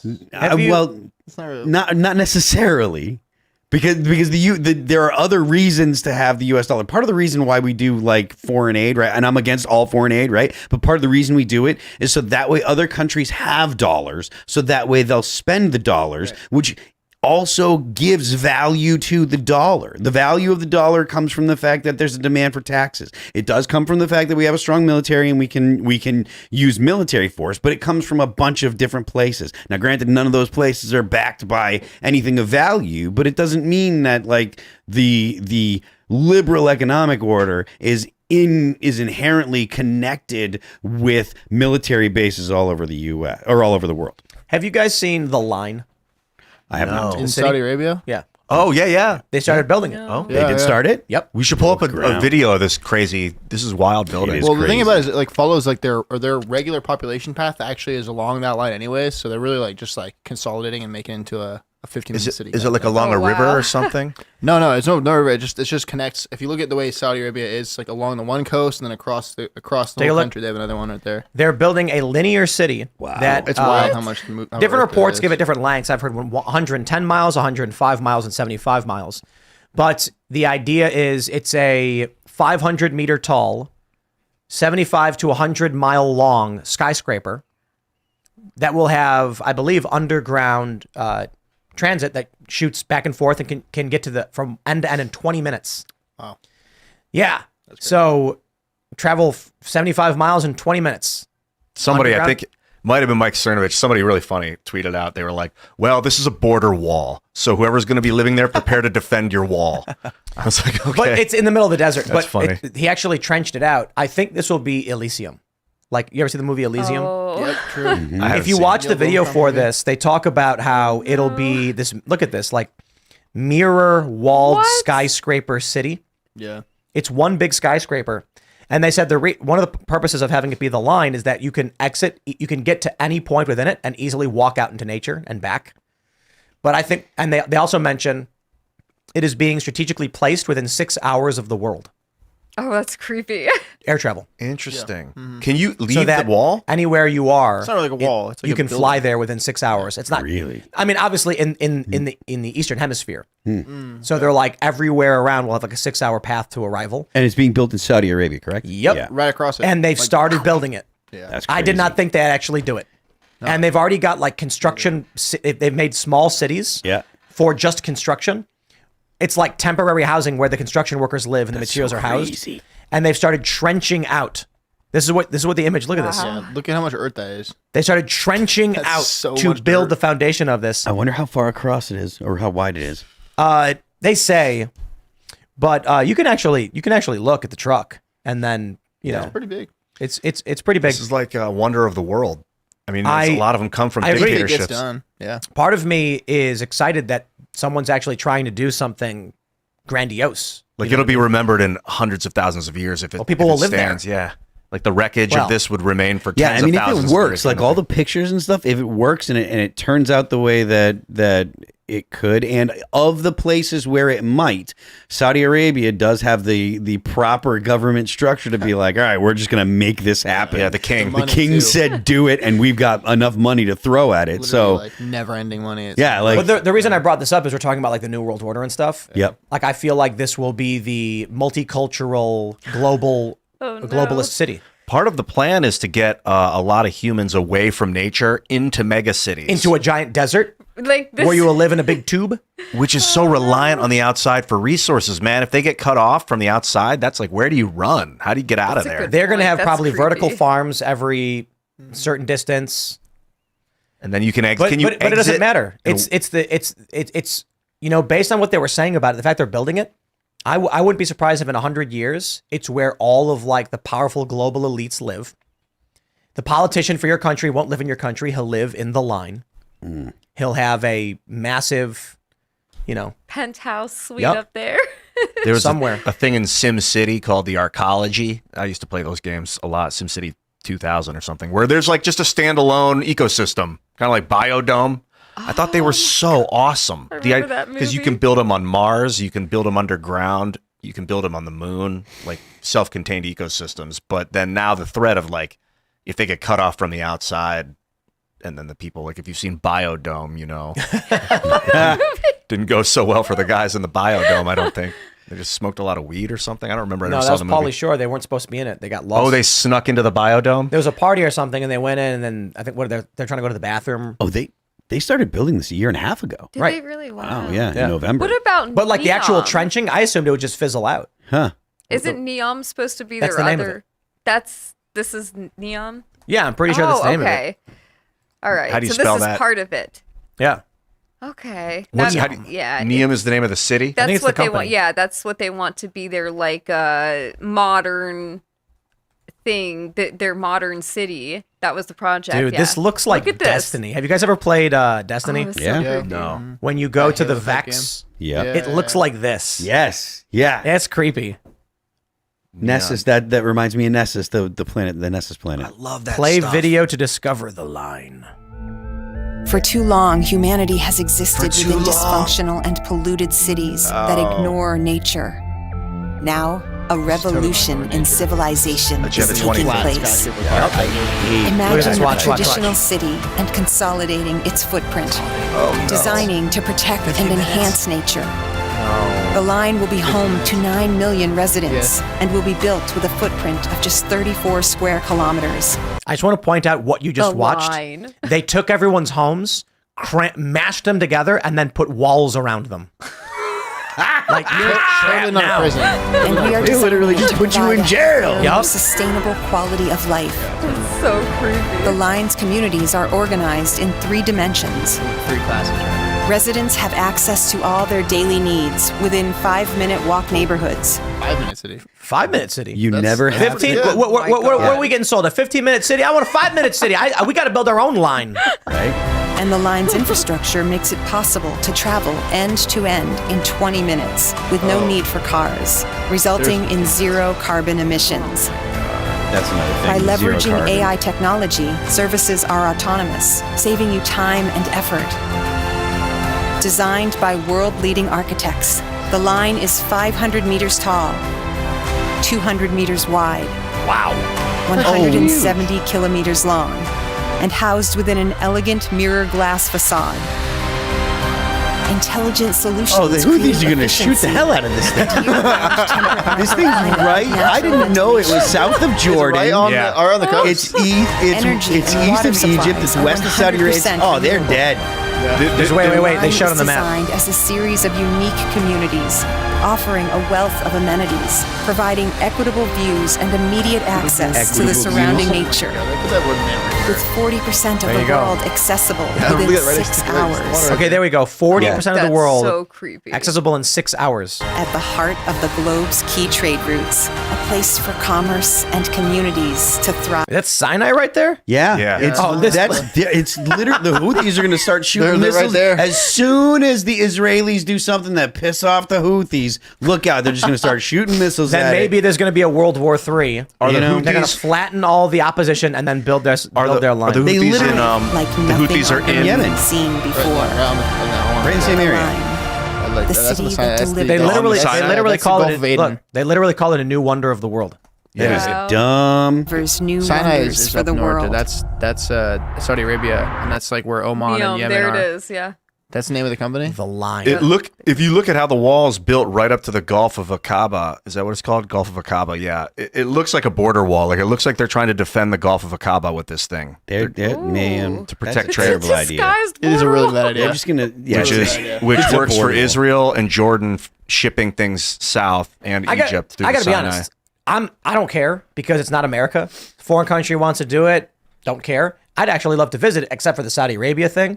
They kind of put women in prison after getting raped, so it's not really a country I'd ever like to go to. They cut heads and hands off, man. Yeah, I'm not in interested in that. the Middle East. You can get your head cut off for witchcraft. Like literally, a dude can got go to- his head cut off like in the past 5 years for witchcraft. It's Yeah, a lot I of wouldn't wanna go propaganda. to though. Zuby is from there. He lived there. He'll tell you it's a lot of Western propaganda to fear monger us from going over there and experiencing the world. I don't know, man. I saw the court case. You know, they're like, look, this guy was practicing witchcraft. There are women who got raped, and then when they report the rape, they go to jail for having sex out of marriage. Adultery. Yeah. Women only recently got the right to drive cars. Yeah. Well, Very you know, controversial. I mean, Listen, that was a big do mistake. women need to be driving cars? two steps forward, one step back. 2 steps forward, 1 step back. So. But maybe it becomes the multicultural mecca. Haha. I like how that- it's actually fairly close to Medina. Yeah, it is. I mean, but to me, look, man, that is just begging for some pissed off radical to just fly something into it. Yeah.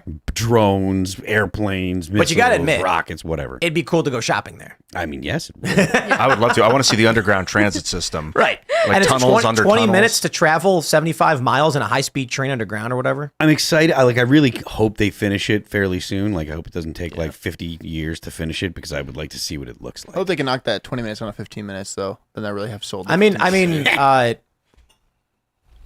I think theoretically, what, 2 decades? What do you think? Maybe. What's their time frame for this? Well, again, it's Saudi Arabia. They got money and authoritarian. That's what I'm saying. This isn't like Be like, do it tomorrow. it's not like a government contract. This is the prince of a nation Yeah. with tons of oil being like, we're making it happen now. Yeah, I have unlimited money.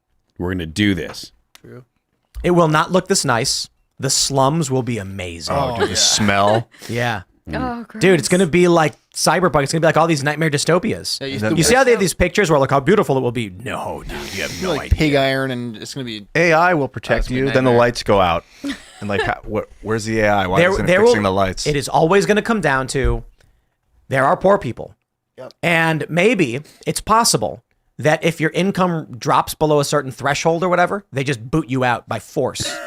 For real. Because otherwise what happens is someone's going to be like, I can pay my rent, my line fee, or I can clean. And they're not going to clean. I mean, you can't do anything about it. And people do drugs, even rich people. They plan think, on of, think of all the Hunter Bidens who are going to be there. And also I mean, maybe not isolation, but the lack of freedom, like freedom meaning the ability to go where you want to go, to spread out. You know, you're free to move around. That lack of freedom Look could at cause this. people to go insane. What would Manhattan look like Yeah. with the line? Oh, no. Should we play it? Oh, yes. They're going to show it all green and lush. Yeah, we got to watch this.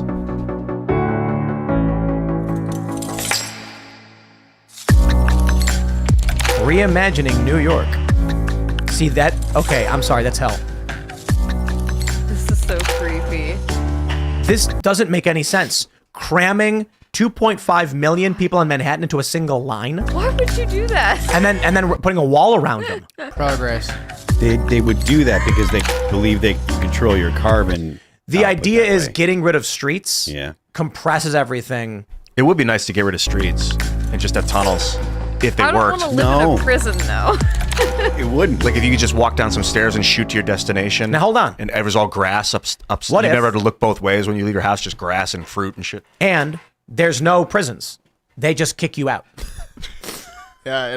They say you're convicted. They walk out, open the door, and be like, have fun. Let the bears take care Into of the it. desert. I've never been to the desert before. Don't throw me out there. Well, in New York, Yeah, in New York, you just let the the bears take future care of it. urban living. This is it. When I'm studying Agenda 2030, they talk about mega cities. It's really a fascinating concept, but that the humans have done so much damage to nature, they want to kind of get them away and let things rewild on So their own. the presupposition in that statement is that humans actually have damaged nature, and I reject that entirely. Like the idea that humans have damaged, that you can damage nature. Like I don't think that you can damage nature. Like what is nature? Nature is like the naturally occurring world. What is damaging it? Changing it? I don't believe like the impulse that comes from like environmentalists that any human impact is negative and damaging. Like Guys, I don't buy it. it's only $200 billion. It's basically one Ukraine. I will write a check. It's Oh yeah, yeah. for the cost of Ukraine, national defense. For the cost of I got one an idea. country, Build our own you can get one weird prison long city line and- city. If I was in Congress, I'd be like, I would like to divert all future funding from Ukraine into building a line, a U.S. We'll do it in the middle of the country. We'll create tons of American jobs. And then we're going to build the biggest straw. And I don't know when. I'm trying to find out when they think it's going to be done. Yeah, me too. Check this out. They say by March 2023, more than 4,500 piles had been driven into Module 43. 60 piles per day. Piling shifted to 45, 46, 47. So, I mean, it's coming. yeah, I thought it was fake, but what's the timeline for this thing? 2030. No. Wait. No way. It will boost their GDP by 2030. Is what, just the work? It's like a work program. Oh, okay. And I wouldn't be surprised if they open part of it early when like the first, Right. 20% of it's been Yep. built, and it's kind of like the Death Star, like it's fully operational live. Yeah, wouldn't I mean? I imagine they would want to be like, look, it's a working. You know, the concept works. There's the 5-minute cities. People are living here, and they're happy, and blah blah blah. So I imagine that they'll probably want it to be open at ASAP. I'd love to visit this place. Just the more. concept Oh, of man. centralizing humanity is It will be the densest city on Earth. Yeah. 260,000 people per square kilometer. No, thank Manila, you. the world's most densely populated city, is 44,000. Smells like it. I don't think so. with walls around it. It's walled city. It's the densest city on Earth, and it's walled. I mean, Nope. you used to need walls when there were siege cannons and stuff, but now they have air power. Walls don't really do as much. It's part of their Vision 2030 project. Oh, Wow. no. Agenda 2030. I wonder what's going to happen in the next few years as we get close to 2030. I think what's going to happen is within the next 16 years, we're going to have an American president tell us to do this Manhattan Wall. They're going to start pushing this concept. So as the line 2045, progresses. they say total completion. But it's. I think Ian's right. They're going to roll out modules of it. So like when Module 1 opens, they'll probably start bringing in. They have to do it. They can't build the whole thing and then bring in 9 million people. So there will be people who have already lived there for probably 5 or 10 years when the final, construction is done, and then there will be some big crazy party. Every I'd love to night. go there. Yeah, me too. So what are we looking at? We're looking at 21 years. 21 years until it's done. I won't even be retired by then. So perfect. Now you still be working. Yeah, exactly. All right, we're going to go to Super Chats. If you haven't already, would you kindly smash that like button, subscribe to the channel, share the show with your friends. Head over to timcast.com, click join us to become a member and support our work directly. And you'll also get access to our members-only uncensored show coming up at 10 p.m. on this channel. But more importantly, my friends, you will also get to get tickets to our upcoming live event in Martinsburg, West Virginia at the Cast Brew location. Cast Brew is not open yet. Won't be open for some time. The second floor, however, is a private club for members. So if you're a member and you want to hang out at our private club, you got to sign up. And then when the tickets become available, you can buy them. And then we're working out how we're handling the actual private club in Martinsburg, because it will be like if you're a Timcast member, you'll have access, but it's probably going to be a tiered thing where I don't know what it might be. It might be $100 a month for what's first come, first serve access. So basically our view of it was to compete with the high-end clubs they do in places like New York, where they're $50,000 a year. And this one would be like $100 a month, which basically covers the cost of food, which will be, food and drinks are available. Certain like better foods that might, higher end dinners and stuff, you might actually have to pay for, but it would pay for the security staff, the doors. And then there would be events where any member could buy a ticket to.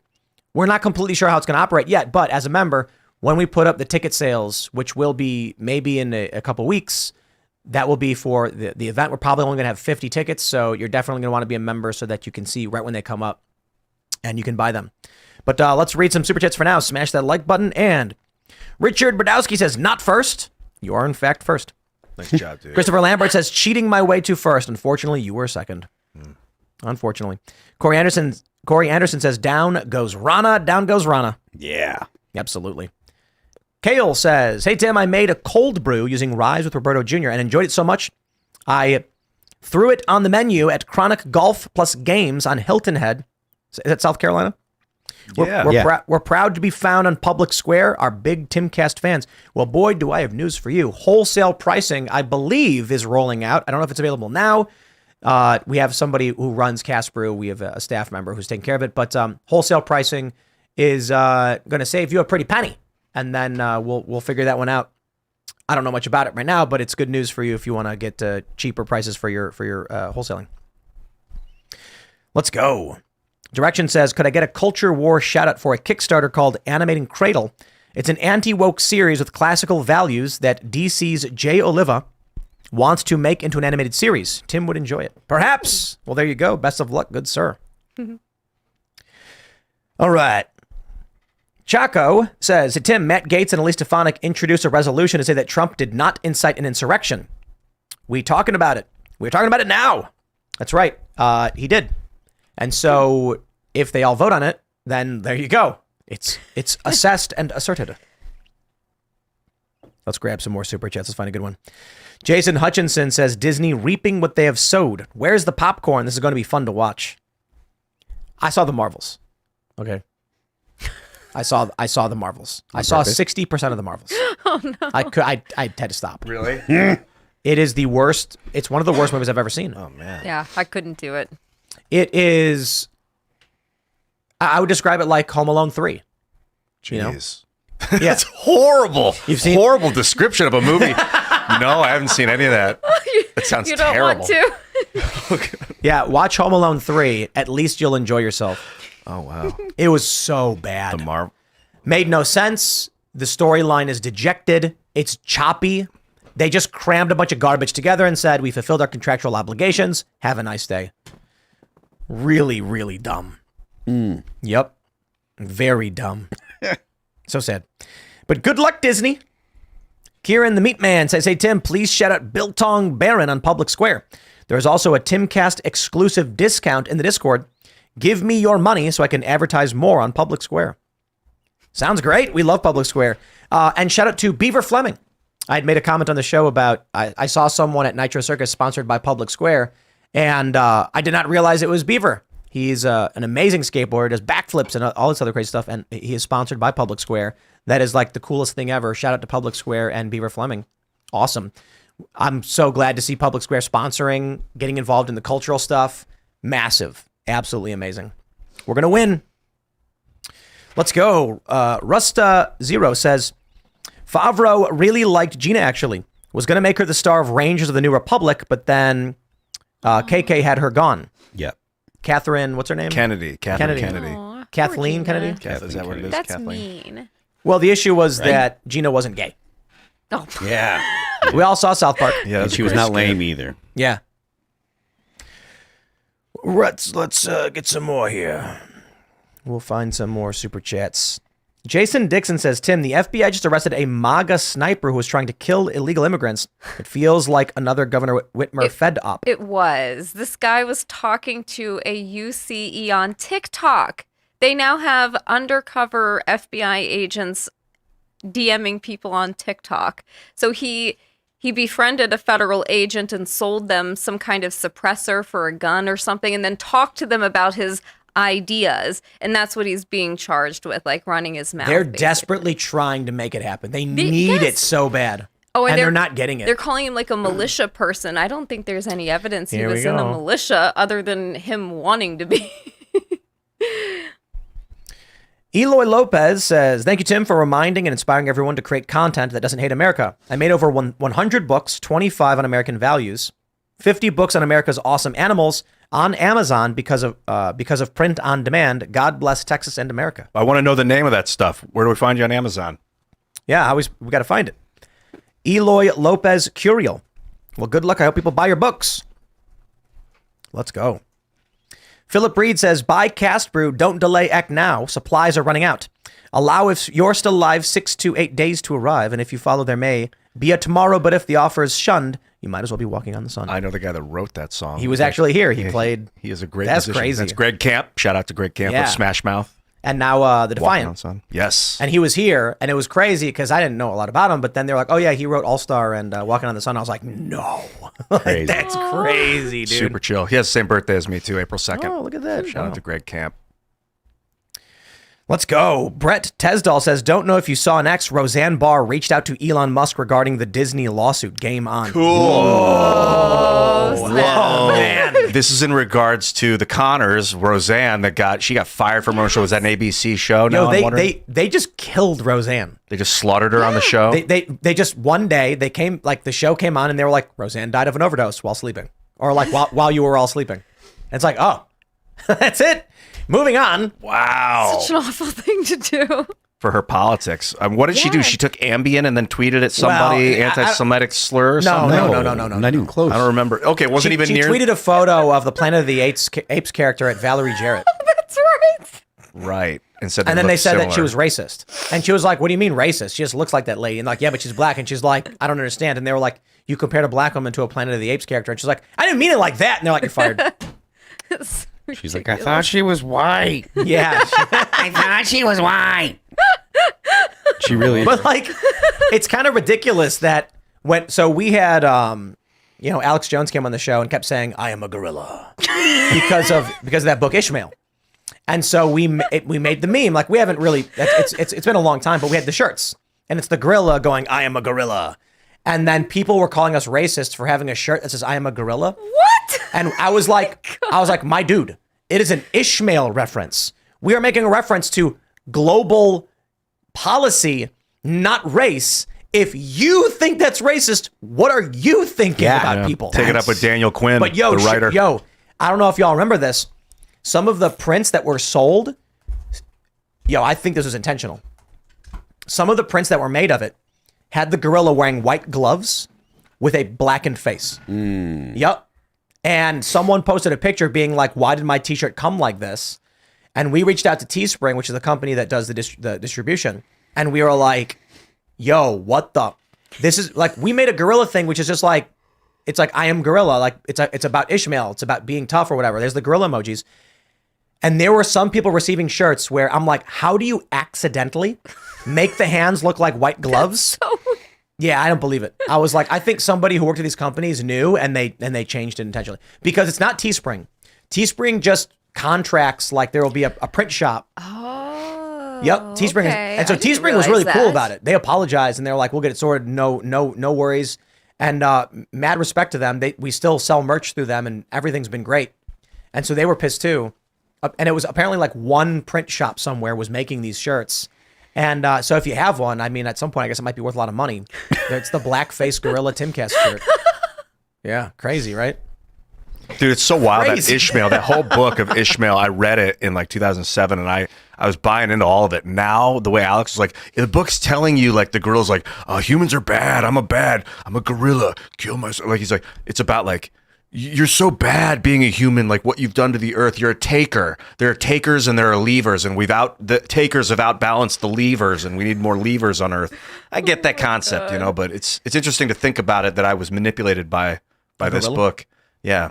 Great. It was an awesome book. Really awesome. Frontline Texan says, Tim, you're absolutely correct about MAGA being a different party and using a different animal logo. They unintentionally did a genius move and began copying Leninist tactics.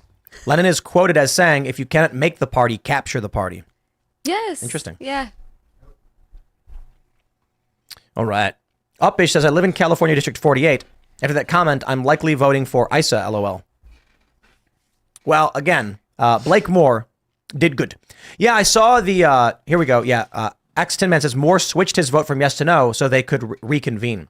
So shout out to Moore, and I hope that correction goes far and wide because he did a good thing.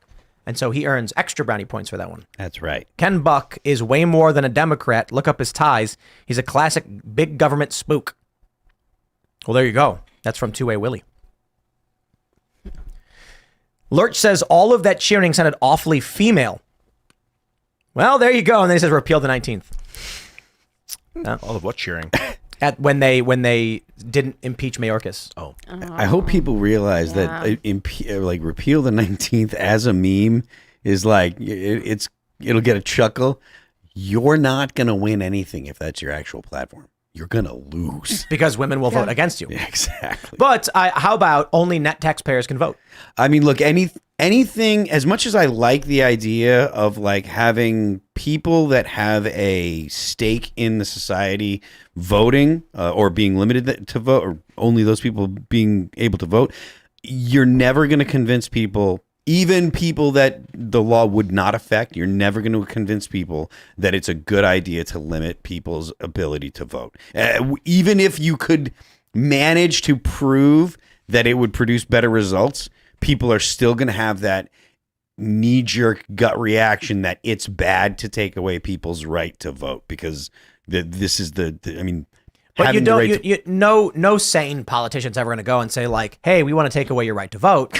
What you say is the Voting Enhancement Act will protect the sanctity of democracy. You like voting, right? And you like the system. We want to protect it. Yeah. So let's stand up against these bullies who are trying to damage this country and defend the Voter Enhancement Act. Yeah, it would have to be something like that. But if your average person understood. Oh, I love that meme. Have you seen that meme where it's like a politician? They're like, I'd like to propose the Free Sodas for All Act. Will you pass it? Yes. Yay, it's passed. Person goes, now where's my free soda? Free soda? This bill bans owning a dog. It's real close. Yeah. All right. Jason Dixon says, Tim, call for Scott Pressler as RNC chairperson. That would be amazing. I don't know if anyone's more effective than he is. Oh, he'd be great. He's great. But they're not going to do it because even Trump is still an old guard. He is. Probably, yeah. People like him better than the Uniparty, but Trump is still, he's still going to be going to, like, he wants to own the Republican Party, you know? So there are loyalists in the Republican Party who are agreeing with him. But if we really want a MAGA replacement, I got to be honest, that's beyond the Trump era. That's like, that's 2032. You know, that's if Vivek Ramaswamy starts firing people. What Trump did was capture an emotion that is kind of going on in America, but he doesn't know why or how. He just knows that he did. Everything with Trump is gut instinct. He has absolutely no idea what he's doing. He's going by gut, and it just so happens that he's got a great gut instinct. Linda Welker says, Blake Moore of Utah changed vote to no for procedural reason. He is not against impeachment. It keeps it open until next week. And I wanted to read that one just to make sure we can hammer it as much as possible because I don't want anyone negatively impacted because of a contextual error on our part. So shout out to Blake Moore for doing the good work. And he gets double points. Everyone who voted no, who voted yes to impeach Mayorkas, that's good. He changed his vote to help keep it alive after the Republicans were betrayed. Then he gets 2 brownie points instead of 1. Good stuff. I've got to say, though, if the votes tie, you should be able to do it again next week. You shouldn't have to lose to do it again. A tie is... Yeah, I don't know how that works, though. Like, I don't know why that procedural reason was, I don't know. Yeah. But I'm glad he did it. So shout out. Let's go. Maxaw says, we lift the ban, the boycott, when they apologize and meet the demands of workers threatening to go on strike. I don't know. What's he talking about? Bud Light. Anheuser-Busch. Oh, yes. Okay, that's it. Yep. Let's see what we got. 2A Willie says, you can tell that the Trump family knows the Budweiser people. Go back and watch Don Jr. stuff. We do need to get them to apologize. IBL every day before. Drank Bud Light before. I don't think there's going to be any apology coming forward. I understand that that's what people want, but it is already a cold topic now at this point. It's been too long since it happened. I mean, it started in June? You know, I don't see. Well, I'm telling you, come April, when the year-to-year wraparound in sales hits, you think so? They're going to start reporting. No, they're going to report a 1% increase in sales. Yeah, and then they're going to Bud Light will declare victory. Bud Light does not have the moral convictions you guys have. They don't care. They want to win in the press, and they will get all of their allies in the corporate media to announce the boycott has failed. Bud Light sales are recovering. And of course, the numbers won't actually be there. It's just going to be that come June, when it's year-over-year sales, despite the fact they're down 30%, it will normalize. And if they sell one more beer, now it's up. And then everyone in the corporate press is going to say, a year after the boycott, Bud Light is recovering. Sales are up. Their stock price is already rebounded. The boycott has failed. So we need action now. And that may be forcing them to apologize before June. I think they're just like, look, guys, we make it a year. We'll get the PR on our side. That's all that matters. Oh, I think they're desperate right now to right the ship, and they're going to have a general strike on their hands, and the company's going to go under. That's bad. Bud Light could go under because volume is everything. So I explained this when the strike first happened, but I'll break it down real quick. We wanted to sell cast brew, cold brew. We wanted to sell actual cans that we could have sent to like gas stations and stores. It would cost us $5 per can at the amount we are capable of ordering, because the amount of profit you can generate is razor thin. So if I sell 10 cans of cold brew and I make 10 cents, that is not nearly enough to keep this machine going. Like I'll make the money back for the cans, but we're razor thin profits. But what if I sell 10 million cans? That 10 cents per 10 cans, actually, that's Does that up? it adds up. Now I'm making millions of dollars. And then you can start to save up and invest, and you have this big system. So for Bud Light, as they start selling less and less and less, their margins are going to be collapsing exponentially. They're not going to be able to pay their staff, which is happening. The staff will then go on strike, which will make even less Bud Light available. Already people aren't buying it. And then the costs are going to be too great to produce a can of beer. And they're going to say, we go microbrew or we stop production of this failed brand. So I don't know when that could happen. That could happen in April. And for the record, Donald Trump Jr. did demand, well, Daily Mail says he demanded it, but he apparently wanted to end the boycott in April of 2023. Which was April? bizarre. Yeah. That was when it started. April 14th. It started 10 days before that. Really? Yeah. Wow. Okay. It was like April 7th, wasn't It it? was on his trigger. Chose April 1st. Interesting. They did it on April 1st. Wow. They should have just said like April Fools. Fools on you. Yeah, they should have. It was a joke. Didn't you get the joke? Let's go. Daniel Chenoweth says, apology plus James and Sean for a 2-minute voice on their belief. Who's Sean? Oh, Yeah, which Strickland. one? Sean Strickland. Oh, yeah. Yeah, that'd be great. All right. Oxlorn says, if someone told you men are women, then a year later they tell you they changed their mind, would you seriously believe them? InBev is officially outbev for life. Yep. Sean L says, Tim, this is the late night show my kids will grow up listening to. I'm asking everyone for prayers for my wife. She's 34 weeks with twins, Ezekiel and Evelyn. She has severe preeclampsia. Please pray for her health. Sean, I hope for the best. I pray for the best. Best of luck to you and best health. And I hope everyone does send their prayers and best wishes. Yes. I will pray as well. Healing. What is preeclampsia? I mean, I've heard of it. I have Let's no find idea. out. Don't know enough about it. Preeclampsia. Did you find it? I had a wonderful pregnancy. I had no issues.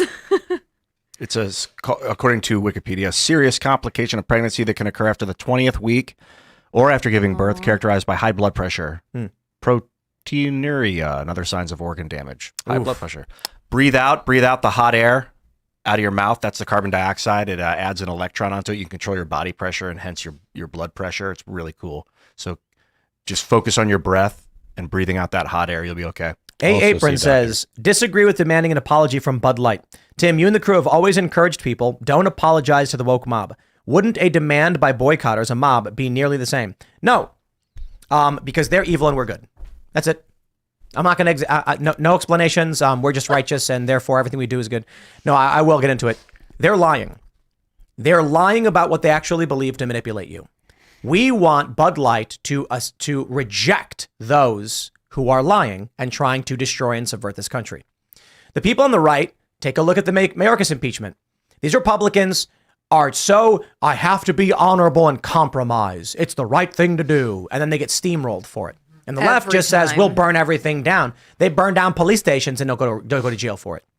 Now, actually, a guy did get convicted for burning down a police station, and I think it was during the George Floyd riot. So that does happen. I'm not saying it doesn't. But they will stand in Congress in lockstep for the most insane policies. AOC siding with Nancy Pelosi in an instant. They're whipped into shape. So when we say Bud Light apologize, it's because we need them to reject the horrifying Marxist garbage, and we need a public acceptance of that. When you apologize to the woke mob, they weaponize it against you. They say, aha, we got you. You proved it. Now we own you. If Bud Light apologizes to us, we say, okay, we'll buy your beer from you again and give you money. Totally different. Yeah. All right, everybody, if you haven't already, please, would you kindly smash that like button, subscribe to this channel, share the show. Really, take the URL, post it everywhere you can. It's one of the best ways you can help out if you're not a member or not buying cash per coffee. But also become a member by going to timcast.com, clicking join us. The members only uncensored show will be coming up in a few minutes. It's typically funnier, sillier, not so family friendly. So maybe the kids are going to go to bed. Then a lot of swearing, a lot of very offensive statements, actually. It's much more fun. It's a very different show. You should come hang out. You'll get access to the Discord server. You can hang out with like-minded individuals. It's good fun. And you can even call in to talk to us and our guests. So smash that like button. You can follow the show at Timcast IRL. You can follow me personally at Timcast. Christina, do you want to shout anything out? Yes, my documentary. You can watch the trailer for it. You can support the film at knkfilm.com. It's the letter K because I didn't want to get kidnappingkill.com. That'd be a little weird. So Sounds just like a death metal band. knkfilm.com. K and the word K and K. Yep, knkfilm.com. Awesome. I am Phil That Remains on Twix. I am Phil That Remains Official on Instagram. The band is All That Remains. You can follow us on Spotify, Apple Music, Amazon Music, Pandora, YouTube, the internet. And don't forget, the left lane is for crime. I'm Ian Crossland. Good to be here. Good to be back. Good to see you, Christina. Always a pleasure. All right. Let's move it on. Yeah, let's go to the after show. I'm Serge.com. See you there. We'll see you all over at timcast.com in about 1 minute. Thanks for hanging out.